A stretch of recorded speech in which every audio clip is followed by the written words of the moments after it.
Cool Figure TV. Revolutionary salute. Revolutionary salute. Like, share, subscribe. Welcome to the House of Revolution.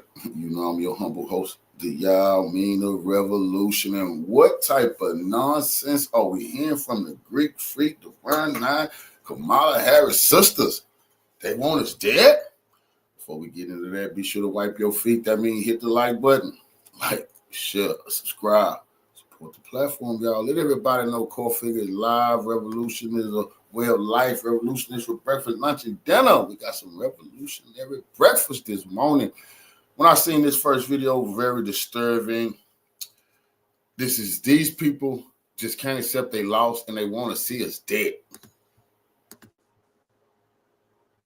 Hey, kudos to the reporter that outed the black men who went and voted for Trump. What the is wrong with y'all? What the is wrong with y'all? Y'all are so much. Ma'am, we didn't want to see kids transition. I don't believe a boy can be a girl and a girl can be a boy. I voted against that, ma'am. I didn't want to see men go thrown in jail because they didn't want to see kids transition, ma'am. I voted against that, ma'am. I didn't want to see recreational centers taken over by illegals. My elders deserve their recreational centers, man, where they can just relax and play bingo and things of that nature. I just didn't like what I saw.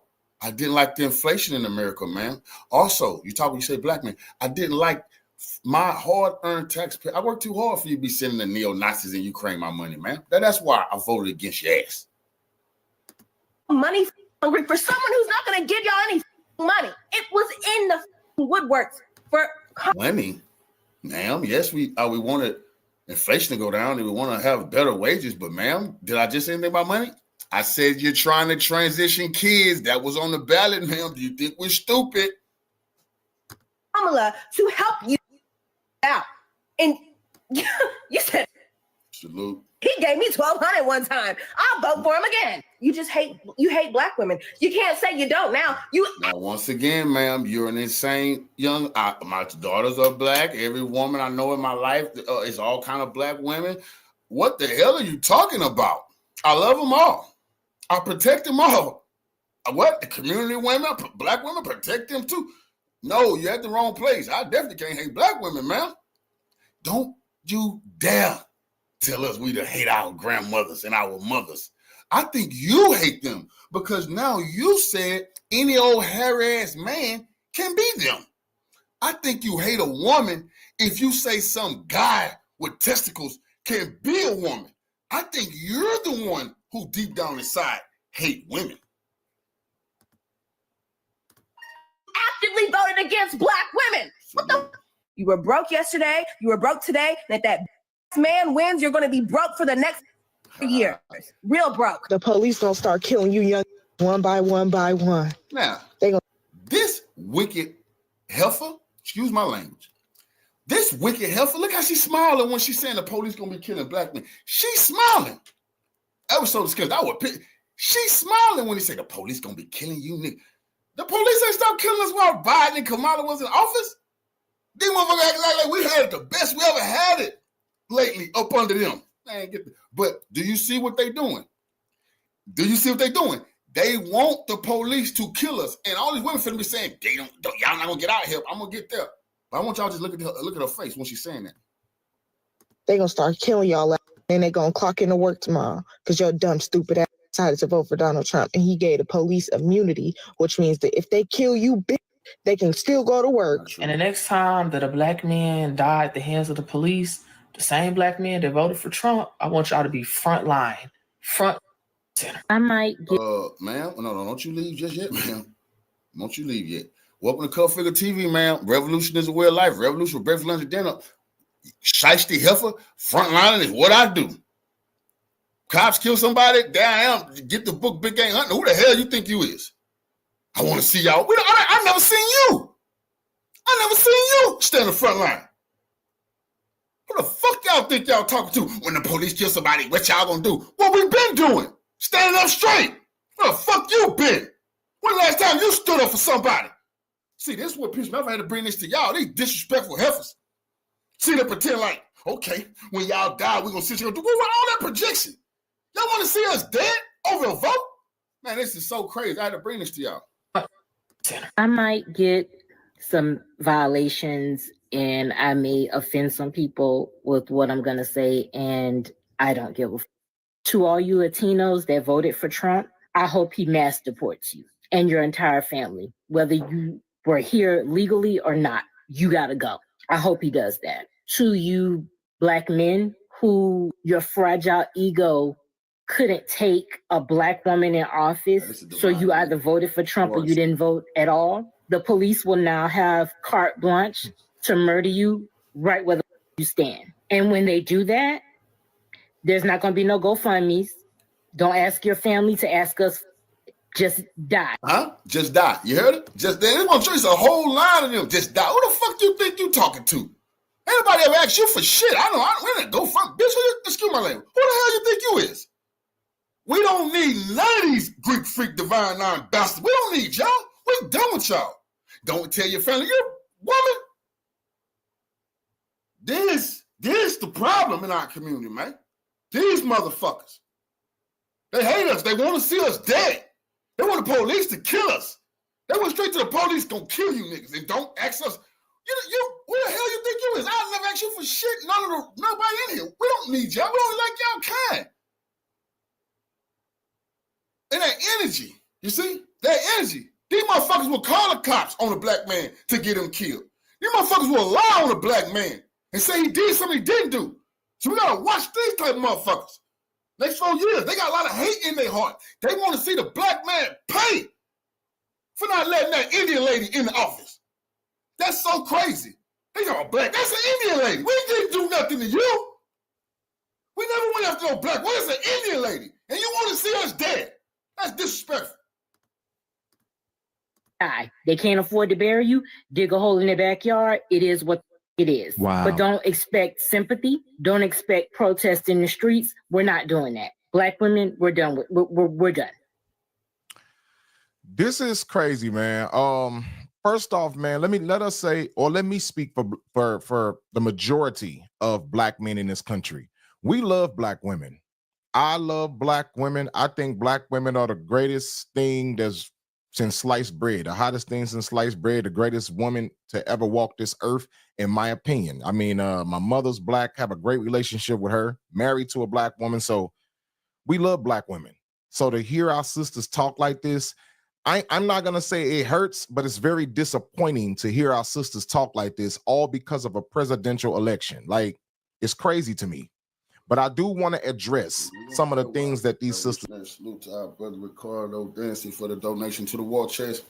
Revolution is a way of life. Absolutely appreciate the love, family. Salute. See, this energy not going nowhere. That's why I brought y'all this story. This energy is not going to go nowhere. They done made up their mind. These witches, they want to see us dead. They going to lie and slander and smear Black men for 4 years. That's what's on their heart. That's what they're getting paid to do now. Wish death on us. You see? I told you, they demonic. This ain't of the Most High. You got to understand energy. This ain't of the Most High. These demons have been amongst us, plotting on us, thinking like they are the Black woman. I don't know who these people is, what their background is. That's a problem in our community. We absolutely got to know your background now. We need to know your generational ancestry before you talk on behalf of us, because we don't know who these people is and where they come from. We don't know if they're the descendants of slaves. We don't know. That's fucked up. All skin folk ain't kinfolk, and it's obvious. They want to see the Black man dead, because they know once you kill off the Black man, then you can get to them kids. We stood up for them kids. No transitioning babies. We meant that. No, a girl can't be a boy and a boy can't be a girl in our eyes. We meant that. We stood up for that. We fought hard. We voted for that. And they know you get rid of them strong Black men, then we can destroy their community. That's what they know. Sister said. Number one, she says something about police killings. First off, do you know under the Biden-Harris administration, there were 6 or 7 Black people that was killed by the police that nobody ever heard about? I can name them off for you. You know why? Because I did the research. I know this. We had Alonzo Bagley. He got killed by the police. We had Patrick Loyola. He got killed by the police. We had Dante Wright. They got killed by the police. We had Daryl Williams. He got killed by the police. Sonia Massey was killed by the police. Keenan Anderson was killed by the police. These are all black people that got killed by the police, and nobody ever heard anything about it. It got swept under the rug during the Biden administration. So my thing, when you say things about people getting killed and all of these other things, when you talk about immunity, Donald Trump's immunity does not allow for police officers to kill black people. That's not what qualified immunity is referring to. It's referring to the police department, so they can't get sued if a cop has to kill somebody while he's on duty, while he's doing his job. But it only applies if that cop does not violate your constitutional rights. Look it up. It is not a law where the police can just have rights to just go out and just unalive people for no reason. That's not how it works. The police has to operate within your rights. He can't violate your constitutional rights. If the police tell you to get out the car and you decide to not want to go to jail today, and you pull out a gun and start shooting at the police, and he have to shoot and kill you, then he would get qualified immunity because you tried to kill him and he had to defend himself. That's what it's referring to. Things in situations like that, where it's a situation where a police have to defend himself and he's operating within the constitutional rights of you. You can't just violate somebody's rights. All right. Then they trip and they talk about the abortion stuff. The abortion, the Supreme Court already ruled that the abortion is at a local level. All right. The states have control over that. Donald Trump can't come in and change that and say, nope, we're going to do this and do that. I mean, it's a local level thing. We voted against that. We spiritual again. We getting back to our spiritual roots, man, so we can redeem ourselves with the Most High, with the credit. We tired of living in shame and self. You should know we becoming a better people. We took a big step. We crushed them. They know who done this to them. That's why they want us dead. That's why they want us dead. Cause we finna take our country back. Even tell y'all, we the real goddamn conservatives. We got back to our original roots. We finna start having some things, property, land. We finna get our house in order. And we don't want to hear about all that abortion. That fuck with our spirit, man. We don't like all that talk. That's shameful talk. It was a time when you talk like that, you should feel ashamed about your goddamn self. All that it's no, that's what I'm saying. That good old time religion. I got the right to do with my body. That sounds shameful. What are you talking about? A woman's right. That's between her and her husband. Why are we publicly talking about this now? That's shameful. And we're getting back to some good old time religion. We're not finna, we see that's when we losing our generations. They want to get their hands on our kids. And then you send your kids to school, you working hard, they telling your kid all kind of perverse stuff. They haven't trained reading time up there. Next thing you know, it's something going on with you. You're looking at your child different. Hey, what's going on? Then they tell you, oh, we need to talk to you. That transition. You said, oh, hell no, I've been working hard. I done missed this. No. Then you go to jail. They were trying to make you go to jail like in California. We voted against that. You know, the churches got to pay. All them churches got to pay for what they tried to do. You should not be giving these churches billions of dollars. And they just prove to you, they swindlers. They are swindlers. They don't believe nothing in that book. You're giving them free goddamn money. Do you not understand that? Any church who's talking about vote for the Democrats, they are finessing you. What are they reading? They're going against everything they're reading in that book in the Democratic platform. You don't understand that? And so all of the states have control over the abortion laws. Missouri, I know they just passed Amendment 3. So now, you know, it's left up to the states. Trump has nothing to do with that. And Trump already made it clear that he respects the Supreme Court. So for y'all to say that is crazy. There are so many other so-called black women right now. If they ran for president, I would vote for them. I would vote. I know a couple of black women. If they ran for president right now, I would vote for them. So don't say we hate black women. It kills me, man, to hear our sisters talk like this. And a lot of things we don't need to be airing out on social media. This is the problem why people can put us against each other, because our women are the only women. The part about what the Democrats trying to pull is, I seen that black lady, the new Supreme Court justice, when the Republicans asked her, could she define a woman? And she said, no, she cannot. How can we hate women when y'all have said openly, y'all Supreme Court justice said openly, you can't even define what a woman is. They can't define it because it messes with the games they playing. They say they can't define a woman. How can I hate something that you can't define? So what is a woman? They can't say them because they're going against the rules and regulations. See, this new game, this new world they want us to wake up into. They can't even say they're a woman until they look, oh, you hated a woman. You just told me you can't define it. How can I hate her if I can't define her? Saying her is a violation. You're not supposed to say her or him anymore in their perverse world. See, they get to use these words when they feel like it. But if you call one of them a her, hold on, that's disrespectful. I'm not a her. I'm a whatever they go by. Come on now. Y'all know that's true. Women that go to social media to air out our grievances. Why? Why? I don't see white women doing this. I don't see no white women going on here bashing their men for voting for Trump. I don't see it. They talk about, you know, LBGT and other things, but they don't bash their own men. Our women are the only ones doing this. Like, that is sad. We voted against the feminization of the black man. Put at each other. Against that shit. This is why we constantly go at each other. Why? Because the outside world can influence and come in and infiltrate, because they know the black woman don't like the black man don't like the black woman. It's preposterous, bro. I just feel like, man, we gotta learn how to stop doing this to each other, man, because it's gonna keep going on and on and on. We don't need more gender wars. Listen, whether you're a Democrat or a Republican, bro, there is more that unites. How can we be having gender wars when they don't respect the gender? We can't let them keep doing this. They can't have their cake and eat it too. There is no genders with them. Anybody can be anything until they want to use manipulation. See? Until they want to manipulate us, then it's a gender. But when they don't want it to be a gender, it is no gender. It's just all open to anybody. Anybody can go into any bathroom. Anybody can say that whatever they want to. It's how you feel inside. You see? We're not going along with this delusion. And they pissed. And they understand if you get rid of that black man, that alpha, we'll get the rest of them. They're going to lay down and get feminized and won't reproduce. But they seen this time. We was in the way. And none of them little paid shields and they fucking celebrities and NBA bucks, like none of them can move us. We meant business. They looked in the eyes. We knew we'll put them gun formations on their block and throw a block party. They understand that. Hates us, then divide us. We're Americans.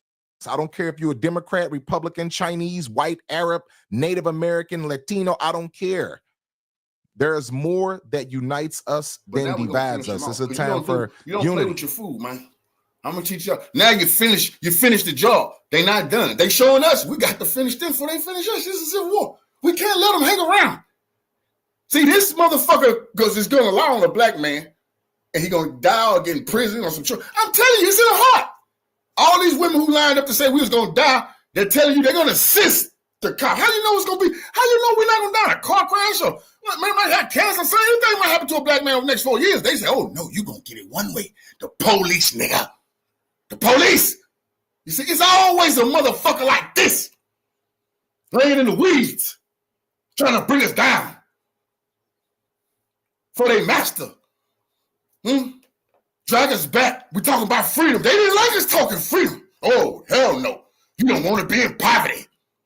You don't want low-income housing. You don't like welfare, do you, nigga? Hell no, we don't. We're rejecting that life. What you don't understand? It's a time to bring the country together. It's a time to get on one accord. No matter what, we all care about the well-being of America, and that's the bottom line. So y'all let me know what y'all think about this. Is if this your first time watching. Them and the men can never tell alphas like us what to do. Nigga, we don't play. They tried to get the feminine punks to try to tell us, nigga, y'all party with Diddy. Who the hell y'all think y'all talking to? Who the hell y'all think y'all is talking to us? You'll never in y'all life tell us what to do no more. That's serious business, nigga. We showing up places, nigga. I tell you, we're taking victory laps, man. Revolutionary salute. So, Stanley G for the donation to the war chest. Revolution is well life. I absolutely appreciate that love, Queen. Salute to you. But we got to show them what they done. Nah, they not finna try to regroup, re-strategize. Now they repent to the Most High for what they tried to do and the hanky-panky they tried to pull on with these goddamn kids. Then ain't once you repent, I swear we can't. Can you condemn you? But you ain't repented. You still talking tough. We will finish you, man. We're gonna be at where they gonna be. And all these people who telling all these celebrities, man, come on, man. They can't be nowhere we at. Hell no. We taking those whatever that old what it is. We don't sit them tickets out when we see them people, man. We sitting them kind of tickets out when we see them people. Who the hell they think that is? You took them 30 pieces of silver to try to transition our babies and put us back in bondage. Are you nuts?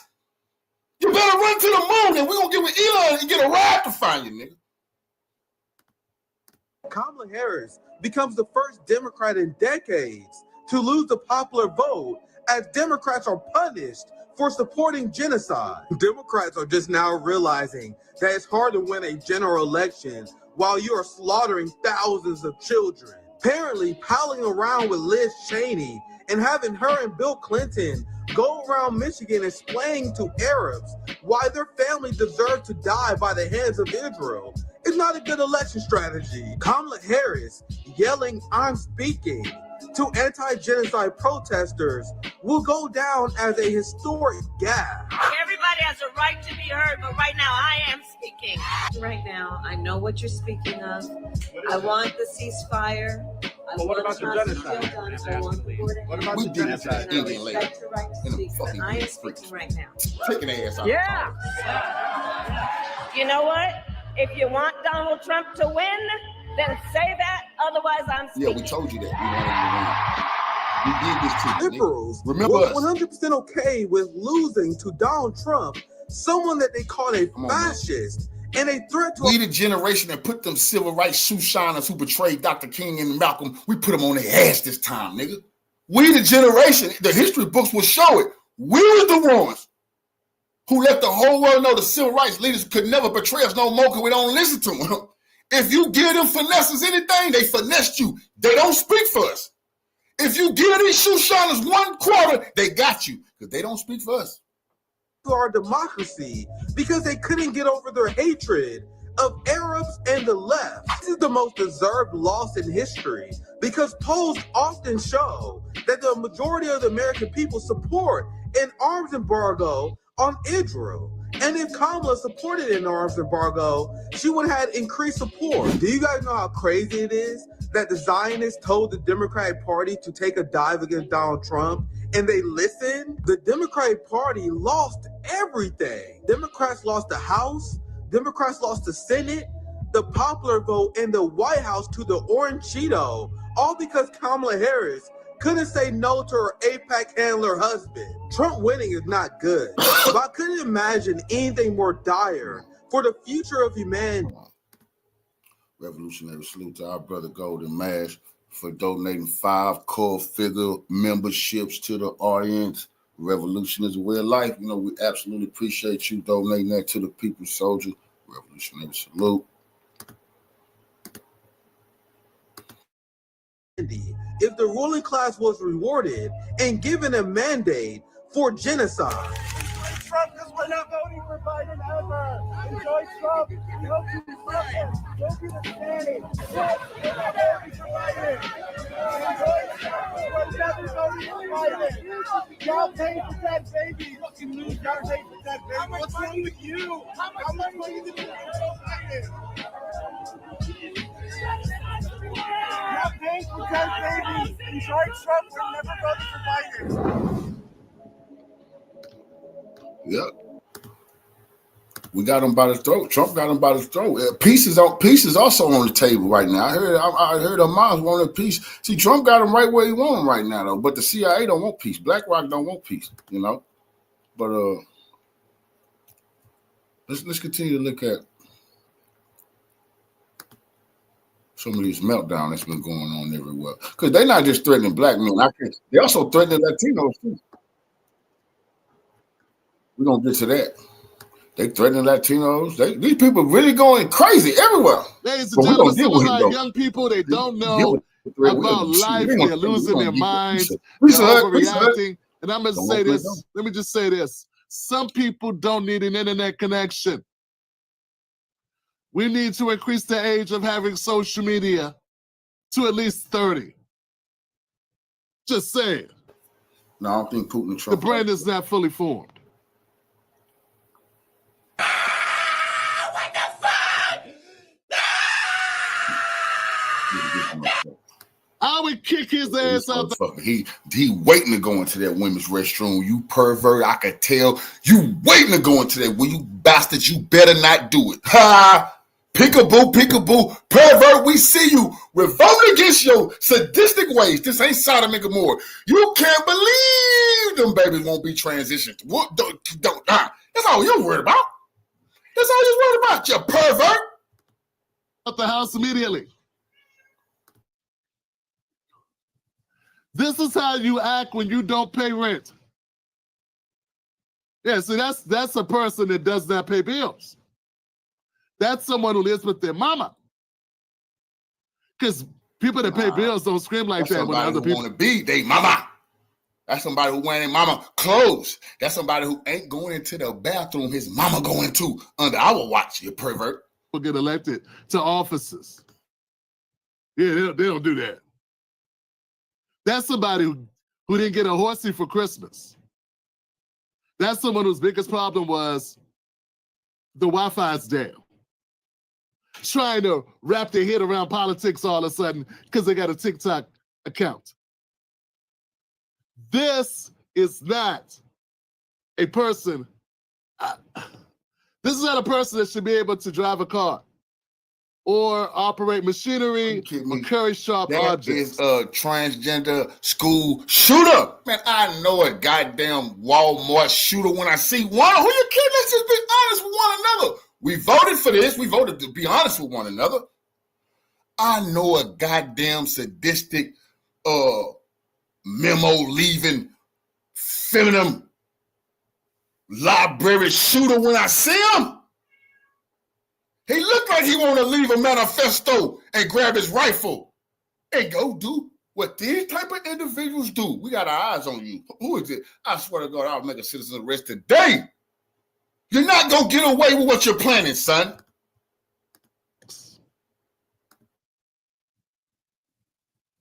What the fuck?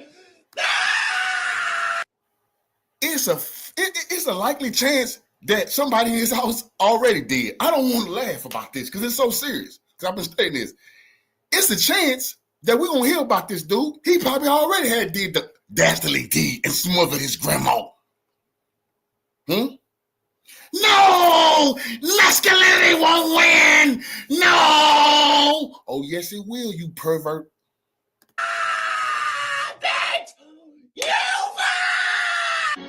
Yo, I'm scared to go to sleep. I might wake up a motherfucking slave. You gonna get a job, heifer. Do you hear me? You gonna get off your ass and you gonna make a better way for you and them kids. No, you're not gonna sit on your ass all day and wait on more SNAP benefits. No, we cut no SNAP benefits, goddamn. No, castor oil tastes bad, but it's good for you. I'm gonna wake up having to work. You goddamn right your ass is, lady. You goddamn right. See, now that's a sister. That's a sister right there who don't need an internet connection. She said she might wake up a slave. If you're a slave, they'll wake you up. With some applications, you signing online. Who the hell are you talking to, lady?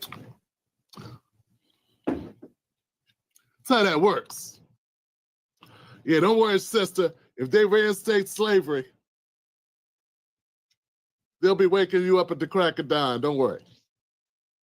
You'll be up out of there big quick. Nah, Well, man, what? If that's what you call a 9-to-5 slavery, then lady, you need to be in the plantation, getting it on. Some things people do, I know it's just for show on the internet. Like this one. I'm sorry. No! Ma'am.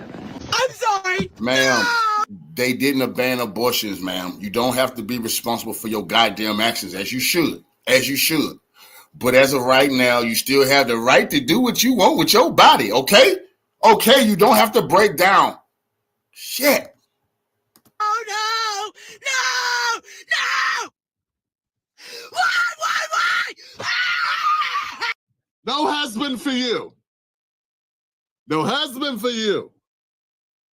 No husband for you. I don't know a lot of black men that want to put up with that. Nah, we good. Single forever. Yeah, we're not looking for that. See, these are the type of people that like Kamala.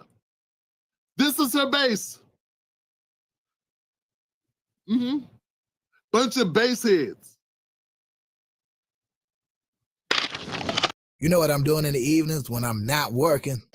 I'm catching the Tim Black Show on YouTube. That's right.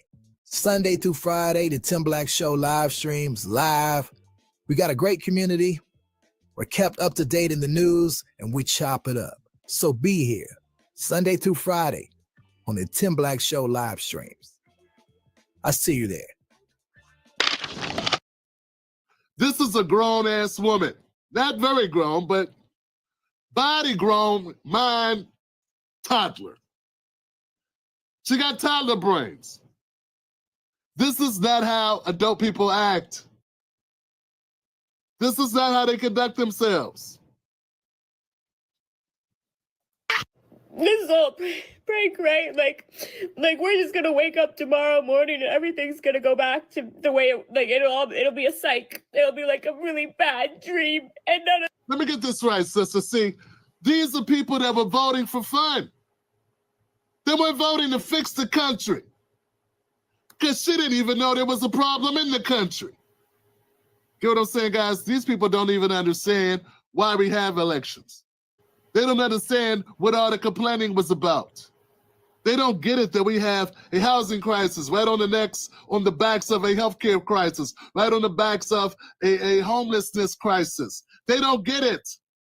They don't know what's going on because they don't pay for shit. See, if you're not in the real world dealing with real life problems, this is just Game of Thrones for you. What happened to Magdalene? What happened to Jon Snow?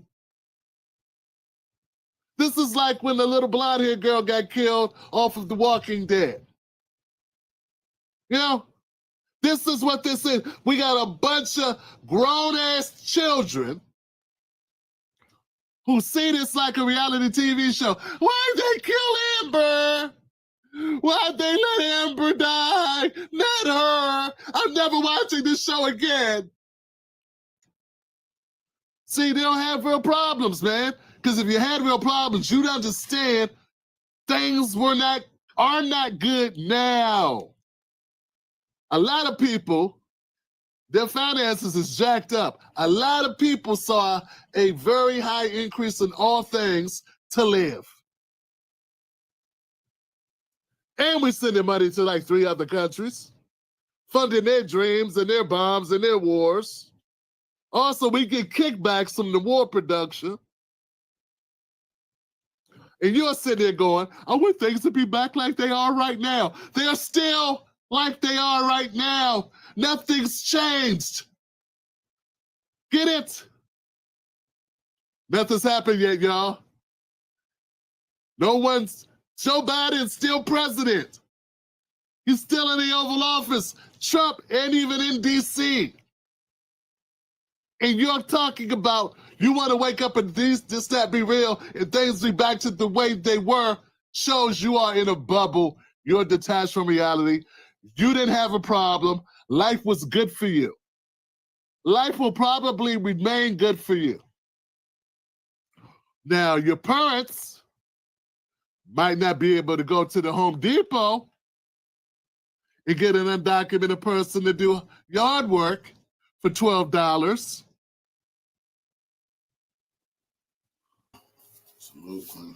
That may cut into your fun money,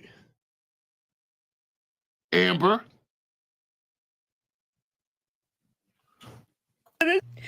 All I can say is how fucking dare you? What?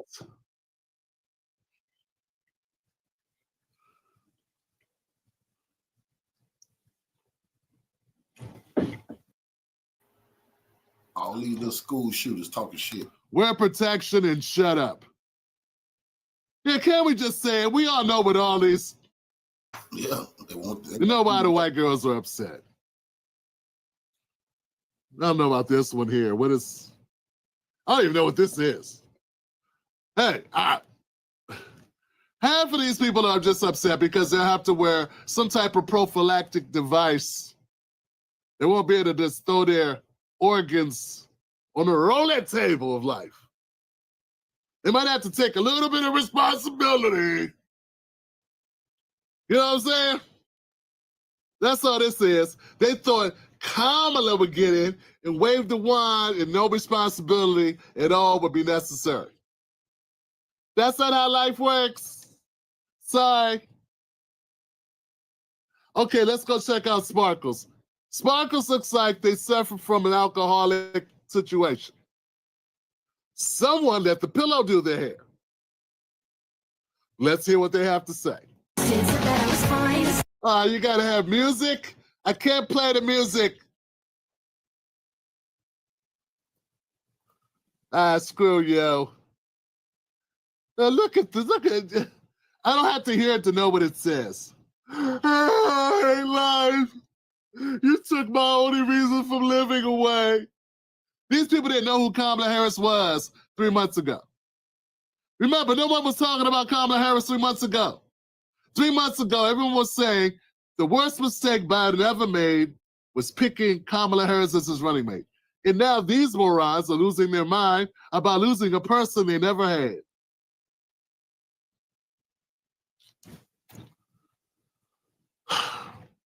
All right.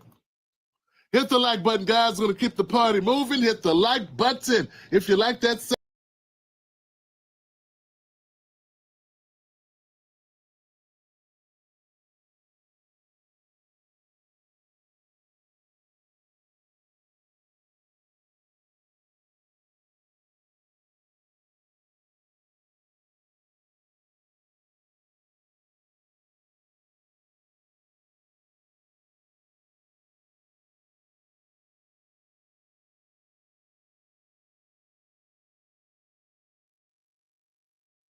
Next on deck with Tim Black. Latinos in Texas, a district that's 97% Latino, went 75 percentage points for Donald Trump. Why? Misogyny. It's on the border. It's the border misogyny. crisis is on their doorstep. And they were begging people to care about it for years. A district that's 97% Latino went 75% for Trump.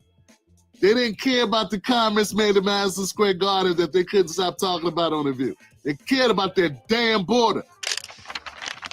I've seen some polls, I think some places, North Carolina, after Carolina, somewhere, you had some counties that were majority black that went for Trump. That shocked the shit out of them. They thought definitely they would get those majority black counties. Hell no, they don't want to talk about that.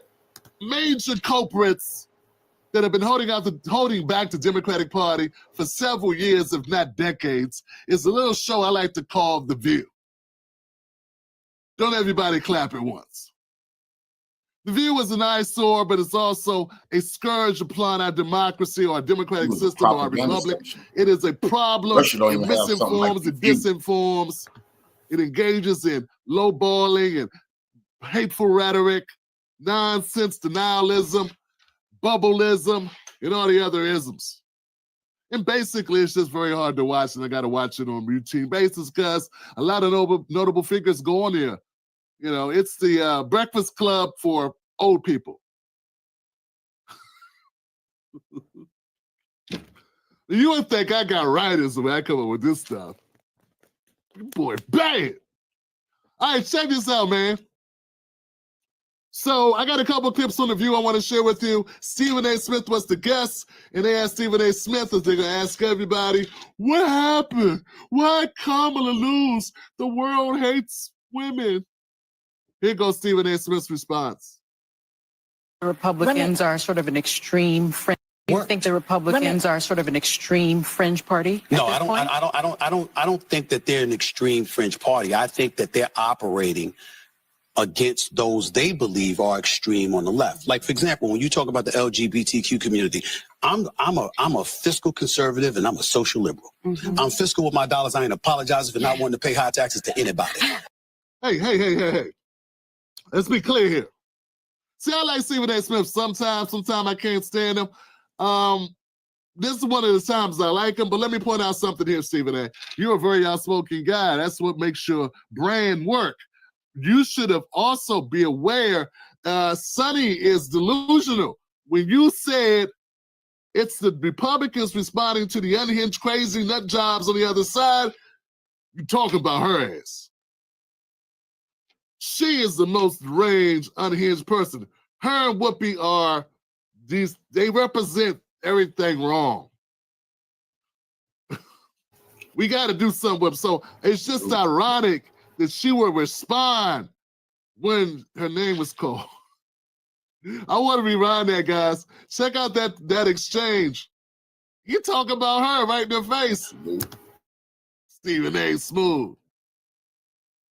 Sort of an extreme fringe party. No, I don't think that they're an extreme fringe party. I think that they're operating against those they believe are extreme on the left. Like, for example, when you talk about the LGBTQ community, I'm a fiscal conservative and I'm a social liberal. I'm fiscal with my dollars. I ain't apologizing for not wanting to pay high taxes to anybody. I'm not apologizing for that, right? But outside of that, I'm pretty liberal. Live and let live, okay? But you had folks on the left that were introducing some things when we got in the whole transgender issue, and they were talking about bathrooms, or they were talking about males transitioning to females and competing against girls in sports and stuff like that. These That's are less than 1% of the population. I understand that, But you know what? but see, but I think that's where the mistake is made. Yeah. You're saying it's ridiculous. I don't disagree with you. Yeah. But most of the voters out there don't think like that. But that means they don't have the information. Okay, but that's a 90% they don't have the of the voters don't have the information. If you hold on a second, man, and this thing right here, you know, I have So gotten she got into the it with people information, about not this them. issue. What a joke. Yeah, I used to think it's only a 1% of the population too. Then I start thinking, why do that for 1% of the population? Like, and not all trans people think that trans people should be able to, like, if you have if you have the advantages of being a male, you should not be playing with women. Not all trans people believe that. But for some reason, you're going to defend that because that's part of your kooky ideology. And most normal people would not defend that. It's not against trans people. I don't care what you want to be. Be you. Whatever. You only get a short time on this work in this life. We all get a short time. I'm not begrudging anybody for how they want to enjoy that time, how they want to spend that time. As long as you ain't hurt nobody, do your thing. Okay? That ain't what people are concerned about. They're concerned about you impacting everybody else for other people's whatever they want to do. Like I said, it's not even most, I do not believe just because you're a trans person, you think a male, that you think that this should be able to compete against women or people. Not everybody believes that. But see, Sonny will ride with that. It's delusional. It's stupid. Yes, it's a small segment of society that we're talking about, and how often does this happen? Not a lot. And that used to be how I used to feel. But then I started looking at it the other way. Why am I defending this? Won't you just go play with the guys? Why you gotta play with them? Well, maybe you don't want to play sports then. Maybe that's something that you don't get to do if you get to choose to do this.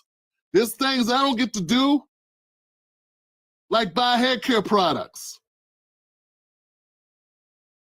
So I'm just saying, like, maybe you don't get to do that. Is that so crazy?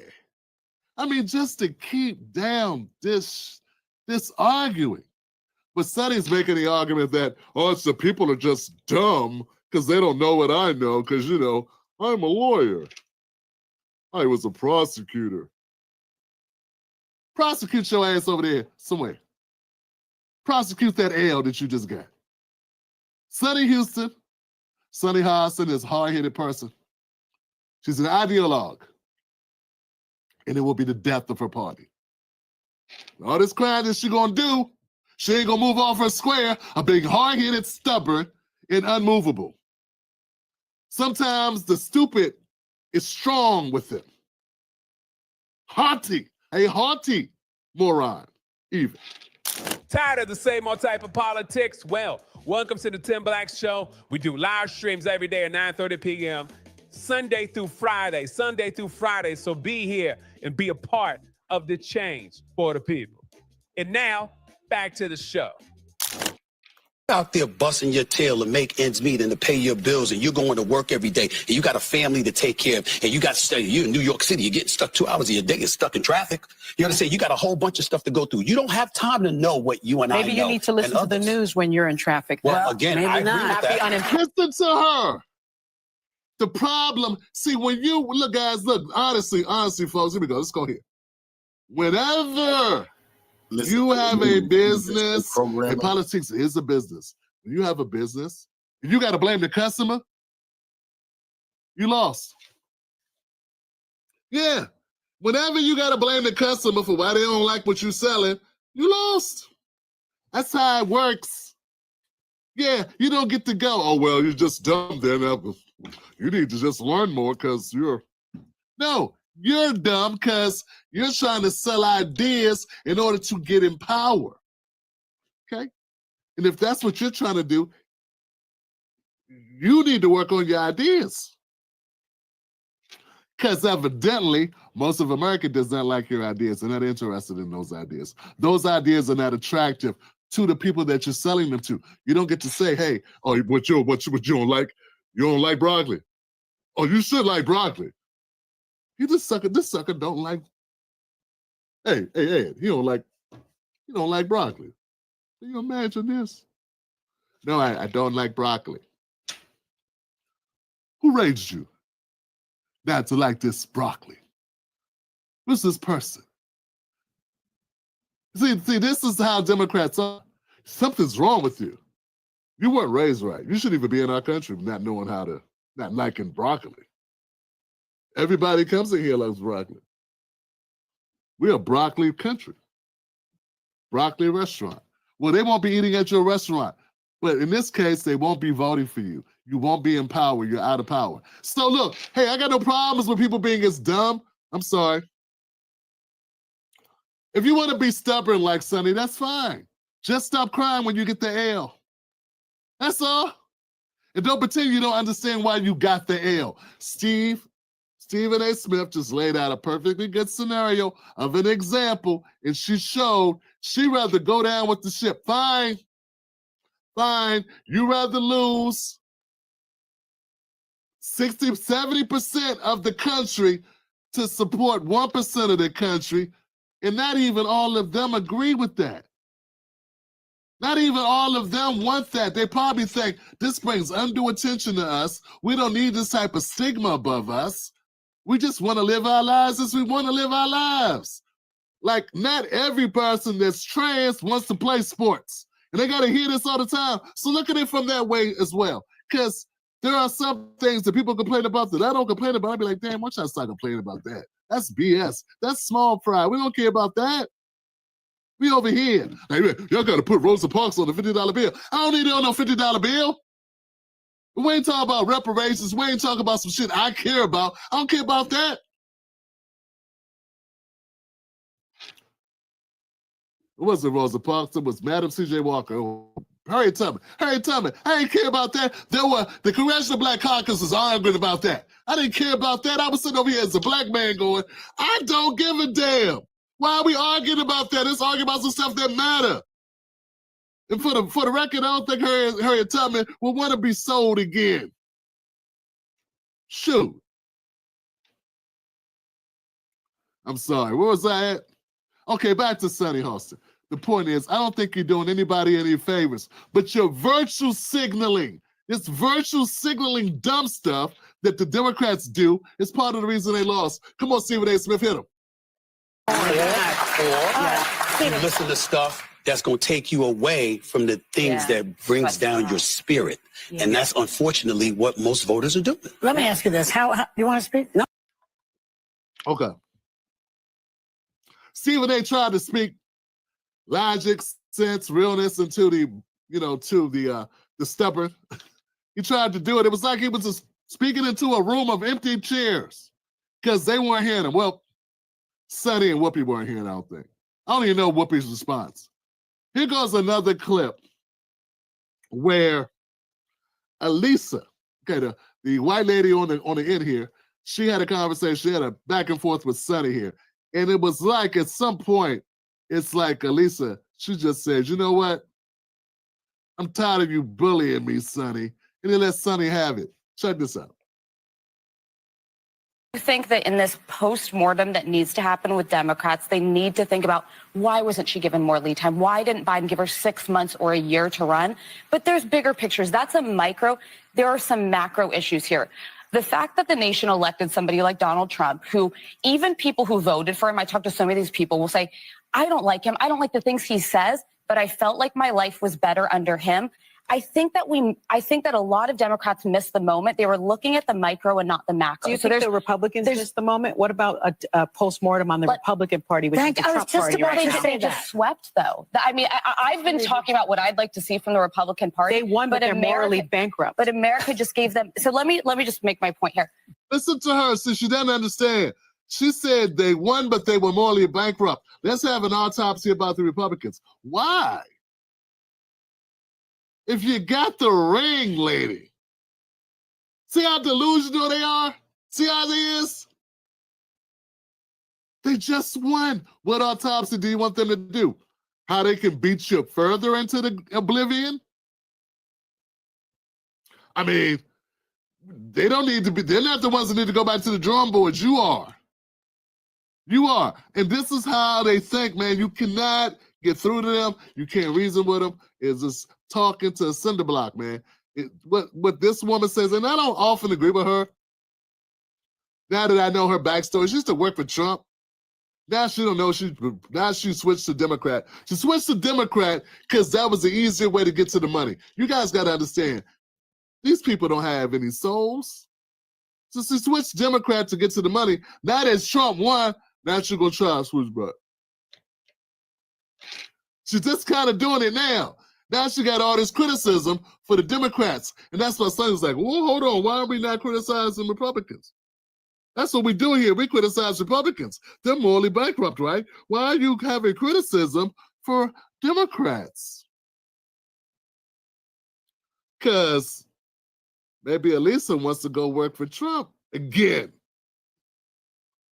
Yeah. Ain't going to be that much work in the Kamala Harris team, is it? Sonny is bitter as hell. Part of the reason I think Sonny's so bitter is because Sonny had her eyes on a job in the Kamala administration, doing something. She was quick to say how well she knew Kamala. They go way back. That's her soul friend, and blah, blah. Everybody look at it, hook themselves up, okay? We work our asses off. We get what we get out of life. We build what we build on our own. But these guys, these elites, they all work together. They network. They can do each other favors. You know, even though I don't see much favors being done from Sonny to Kamala, in fact, you know, I question. So you have people talking about, well, how did he win Michigan? Because Democrats are saying, oh, she should have talked more about Gaza. No, union halls were empty. Dearborn went for Donald Trump. This is not about a micro issue like Gaza. It's people saying the cost of living is too high. The wages are too low. My life felt better under him. And I know what we'll say. Well, Goldman Sachs says the economy will do better under her. The analysts at UPenn and Wharton. We'll see. Nobody who is struggling to make ends meet at the table, like how am I going to pay this bill, cares what Wharton professors say about the economy. With misinformation.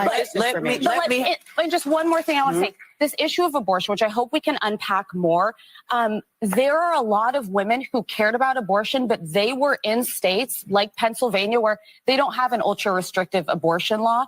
They were voting more because they're like pocketbook issues matter more than if a woman in Alabama is able to get an abortion. They're going to do worse under a Trump administration. The only people that are going to do well are the millionaires and the billionaires. And finally, we talk a lot about these different demographics and these assumptions of where they're going to. Millionaires and billionaires do well under Trump, huh?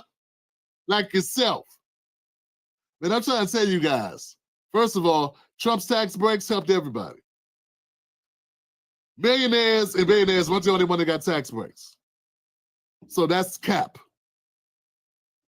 They got more of a tax break, but everybody got a tax break under Trump.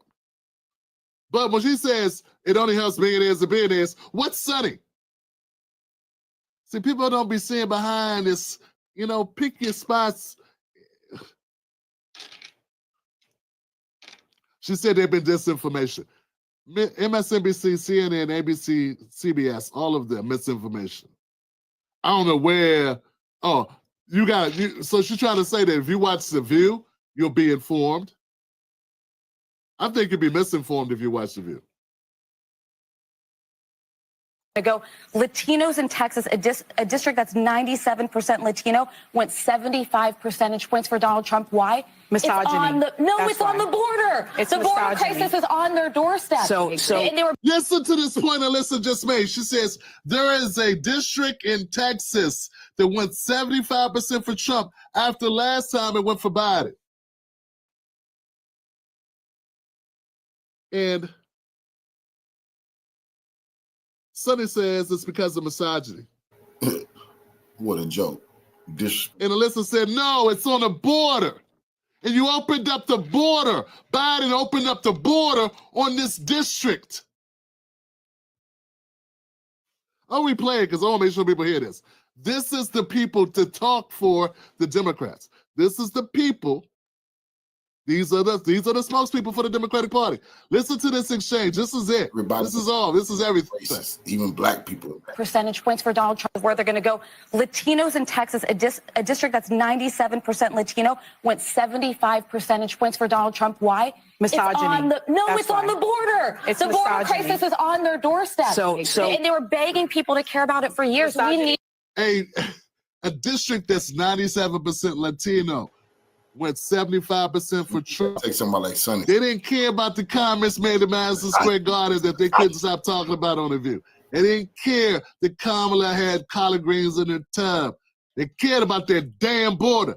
And Sonny won't even acknowledge that could be an issue. She doesn't give a damn if people are suffering behind that border issue. People that live with that at their border issue. She doesn't care. She called them racist or misogynist. So you can't. It's like somebody walks up to you, punches you in your face, knocks a couple of your teeth, and you say, I'm gonna call the cops. They say, see, you're a racist. Some teeth out my mouth. You would just let anybody else punch you in the mouth. It don't make sense.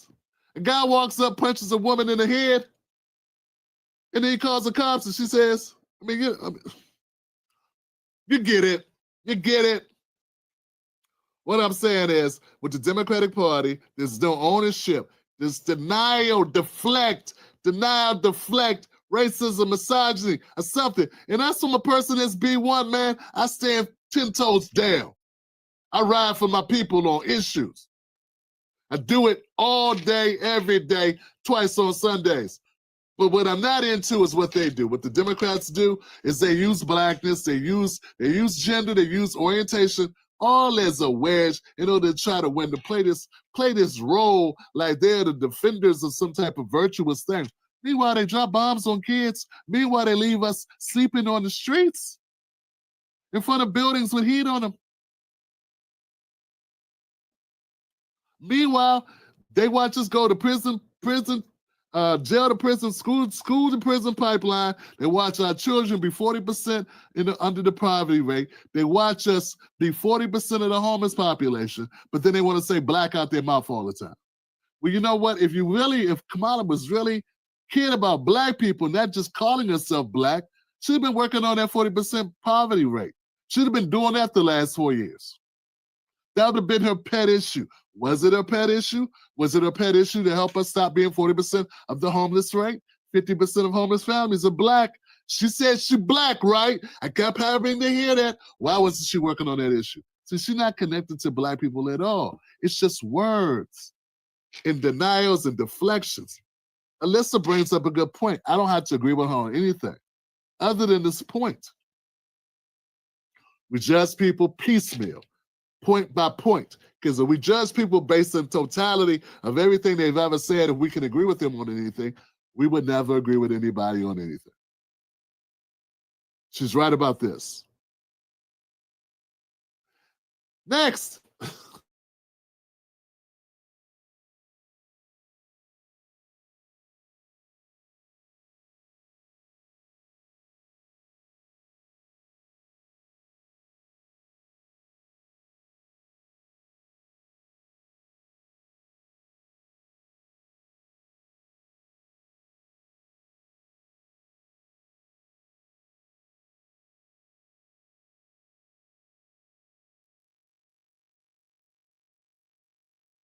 Ladies and gentlemen, as you all know by now, Kamala got her ass handed to her by Donald Trump. And as you can imagine, the blame game has already started. And in a second, I'm gonna tell you why all that's bullshit. First of all, my apologies to my Hispanic brothers out there. I have never seen y'all catch so many strays from the Democratic establishment. There's misogyny, but it's not just misogyny from white men.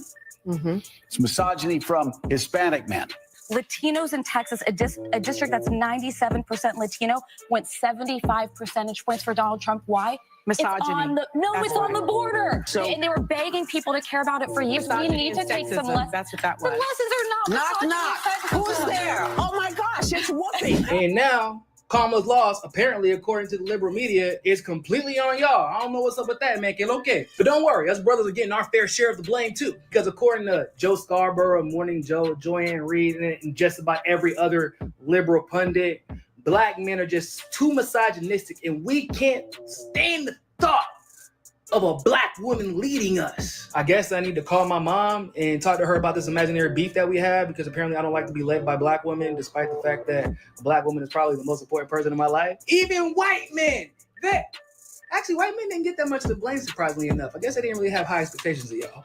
Even women overall ran away from Kamala in droves. And black women may have voted for her more than they voted for Trump, but compared to how they went out there and voted for Obama, it won't even close. Oh, let's not forget how liberals have gone full Islamophobic against Palestinians, Arabs, and Muslims. I've seen tweets like, I can't wait until Trump turns Palestine to a parking lot, which goes to show a lot of these liberals were probably born the morning after the election, because Kamala Harris and Joe Biden already assisted in turning Gaza into a parking lot.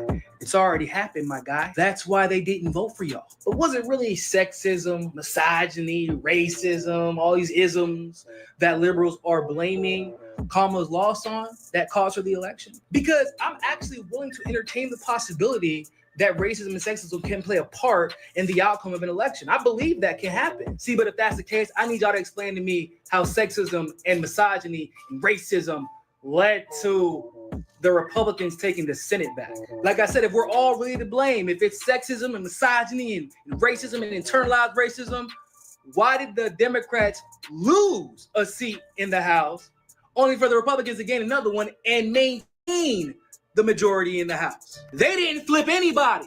If it's misogyny and sexism and racism, why did every single Republican governor incumbent win their re-election handedly? You see that dark red? That means they were incumbents and it wasn't even close. Democrats didn't come close to sniffing a victory. Now, somebody making a decent argument might say that the sexism and the racism from the Kamala camp that they were receiving was carried over into other elections. See, but here's the problem with that argument. Let's look at the state of Missouri, for example, that voted to maintain the incumbency of Josh Hawley, of all people, but voted to legalize abortion. How strange, because I was told that Kamala didn't win because the world doesn't care about women's rights and Republicans don't care about women's rights, but Missouri is firmly red. Or how super red Missouri, mostly Republicans, voted to increase the minimum wage again. Or despite the fact that Republicans have been staunchly running on being tough on crime, Missourians actually voted against an initiative to authorize benefit funding for law enforcement. So what I'm telling you is all over the country, progressive policies passed in states they had no business being passed in. But Republicans, instead of Democrats, are running the show now. They like progressive policies. They just don't like you motherfuckers. They just don't like Kamala. They just don't like the Democrats. They have decided as a nation that even though the Democrats managed to convince a lot of people that Trump is the worst thing that could ever happen to the country, that 4 years later, it was like, actually, never mind. He might have been the worst thing that happened to the country, but it's actually y'all who are the worst thing that has happened to this country. As fearful as independent-leaning people who have not genuinely committed to one party or the other might be of Republicans or Trump, they are more terrified of Democrats. Not leftist policies, Democrats. They weren't voting for Trump. The majority of those people were voting against the system. And right now, Democrats need to face the fact they represent the worst aspects of the most corrupt political system in the world. At least that's the perspective of the average voter in the United States right now. So although Kamala was the presidential candidate who lost, and she ran an awful campaign, that doesn't necessarily explain why everybody else around the country from the Democratic Party got their asses handed to them. Despite the fact Democrats have done everything in their power to paint Trump as the boogeyman. Maybe it's time for y'all to do a little bit of self-reflecting. Because you can't blame sexism and racism when your entire party is losing. And when y'all figure that shit out, maybe y'all can start winning elections again.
Well, tonight on the podcast, ladies and gentlemen, more and more people are speaking about the loss of Vice President Kamala Harris with this election. And, you know, we know the Democrats went on a misandrous campaign, speaking very ill about men and definitely black men in particular. And it was even black men that voted at an extreme high rate for President Trump, even though black men did vote at a higher rate, but not like Latino men. But black men were demonized and saying it's the brothers and always constantly saying all these different things, the disrespect. But I want you to hear from this one brother. He shares his opinion on why a lot of men just was not going to vote for Vice President Kamala Harris. See why women are confused on why Kamala lost, and mainly people on the left on why they lost. So I'll quickly tell you on why you lost. All that rhetoric you're doing about men right now, that is why you lost. All that saying men are afraid of women because they don't want to vote for Kamala Harris, all that bashing black men from Obama, Krusty, and Warhawks who should be in prison, all that is why men drove out to the polls and dominated the polls and showed you guys that we're not having that. Real men did that. And black women, you out here bashing black men. Yeah, the black man vote for Donald Trump shot up 6% from 2020. Why? Because of what you're doing right now, bashing us. We're tired of this, man. Y'all trying to tell us that we're scared of women because we don't want to vote for a woman? Are we serious right now? Black women trying to tell black men vote for her because she's quote unquote a black woman when in reality she isn't. Like, it's stupid like that. We were tired of it. We were tired of it. Black men of all races got shitted on. White men, Latino men, black men. So we dominated. We tired of it. We dominated. That is why y'all lost. Maybe tone down the anti-man rhetoric and anti-hate speech for men, and just maybe you might get a woman in the White House. I doubt it, because I don't see this country wanting a woman as president anyway. And honestly, I understand it. But maybe if you do that, you may be able to do it. You may be able to get him in there. Not to mention, men don't give up about all the stupid. We don't give up about abortions because that's not a real problem. Y'all, they try to prop it up like it's a It's not a problem. We don't give a about all this irrelevant. We don't care how much of a mean person Trump is. We don't give a men. We think with competency, and we're more strategic with our decisions. Like, we're trying to figure out how to make the most money. We only care about the economy because we're providers. So we want to have more money to provide for our families and our women.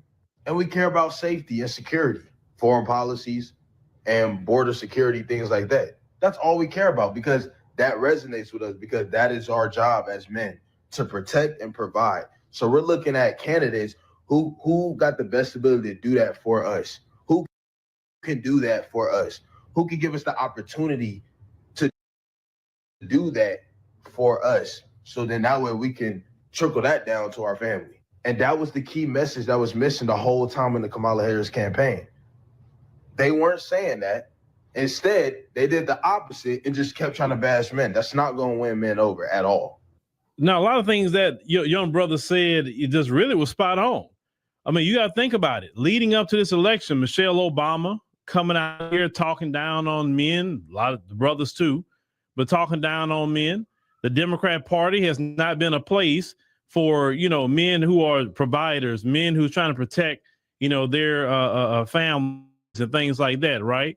They want, especially the black man, to be underneath the woman. Just like what Tiffany Cross said, y'all black men get behind the women, get behind the women. We are not going to sit up there as a group of men and be disrespected like that. Latino men, white men, none of those men are going to just take that disrespect. And the Democrat Party really got to see that, taking that line like this, how are you going to want to get men to vote for you, but you disrespect them at the same time? It's no different than if you're disrespecting women or whatever. Now, some people can say, well, Trump, he disrespected Latinos. Well, some of them are saying, from what they're saying, well, that was a comedian. I didn't agree with what he said, but I'm thinking about the economy. I'm thinking about what this young brother is saying. I'm thinking about what's going to happen, getting us in some foreign wars. And that's really what that is. Because at the end of the day, I tell everybody that what's going on in your bank account go determine a whole lot. It's going to determine if you can live, if you can eat, if you can pay your bills, you can take a vacation, if you can go to the doctor, whatever you got going on, your bank account, or if you don't even have a bank account, whatever you got going on is going to determine that. In this election, the economy was the dominating thing. Everybody is collectively suffering in this economy. This is why everybody was coming out and saying, no, we cannot put Harris in there, on top of the disrespect that was happening with the Democrat Party. The Democrat Party, as I said before, especially for black men, it is not a place for black men who are traditional men.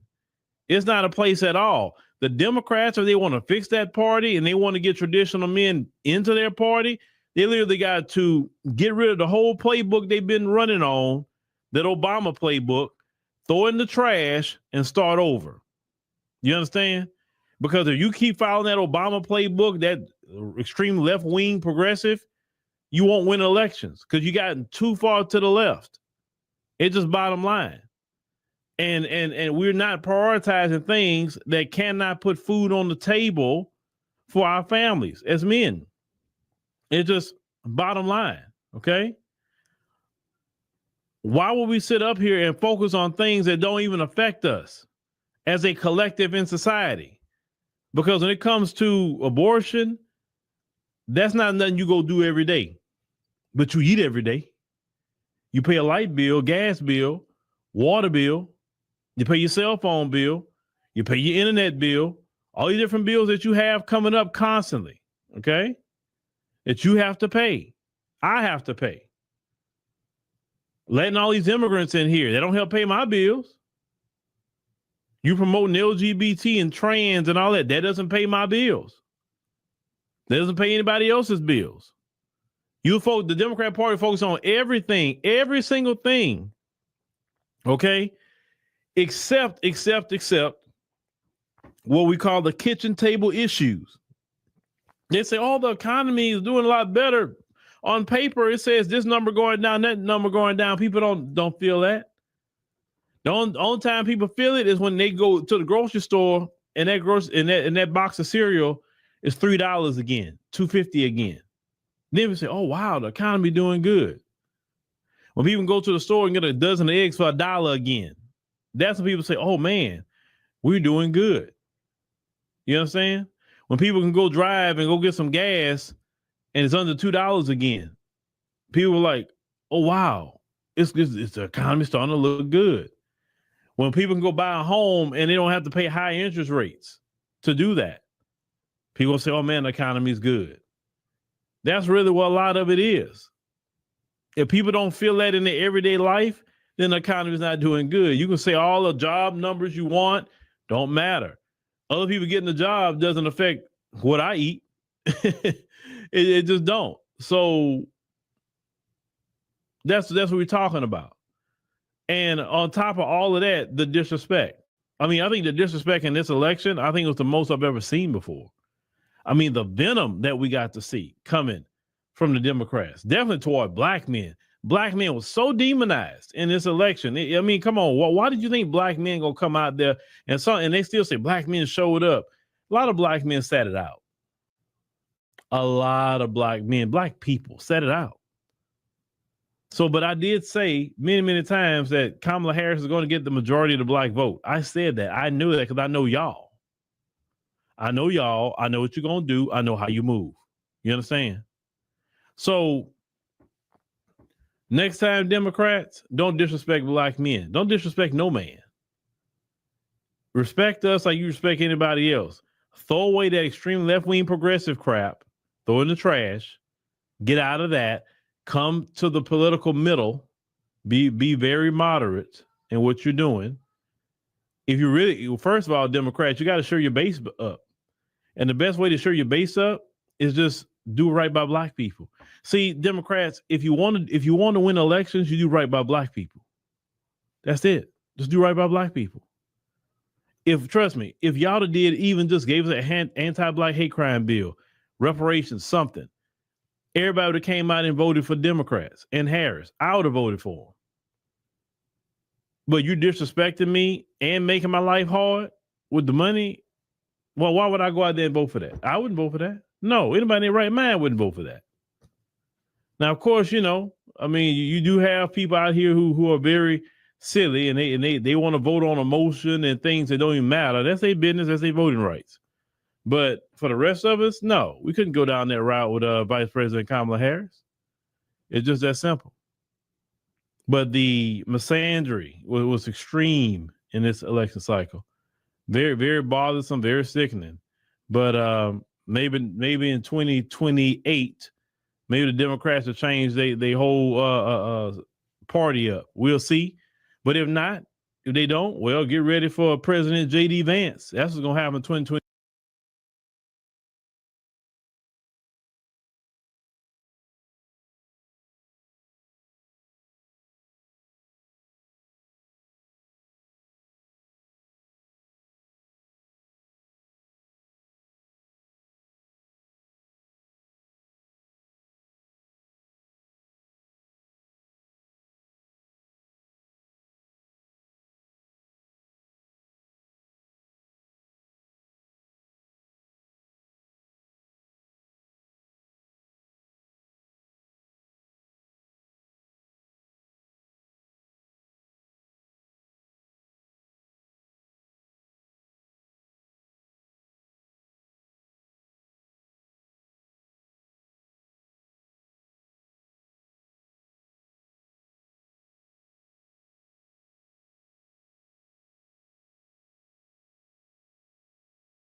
One second.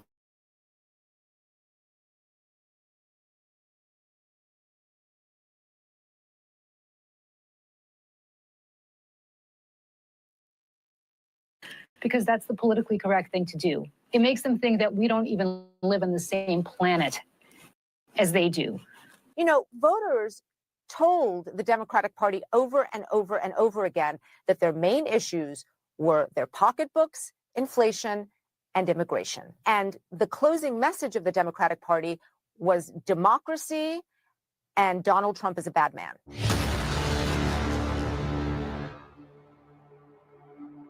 All right, so by now you probably heard a lot of people's reaction, especially on the Democratic side, about what went wrong. I have yet to find a great explanation of what went wrong from the left until I listened to what this lady had to say on CNN. She is a Democratic strategist. She absolutely gives a brutal take.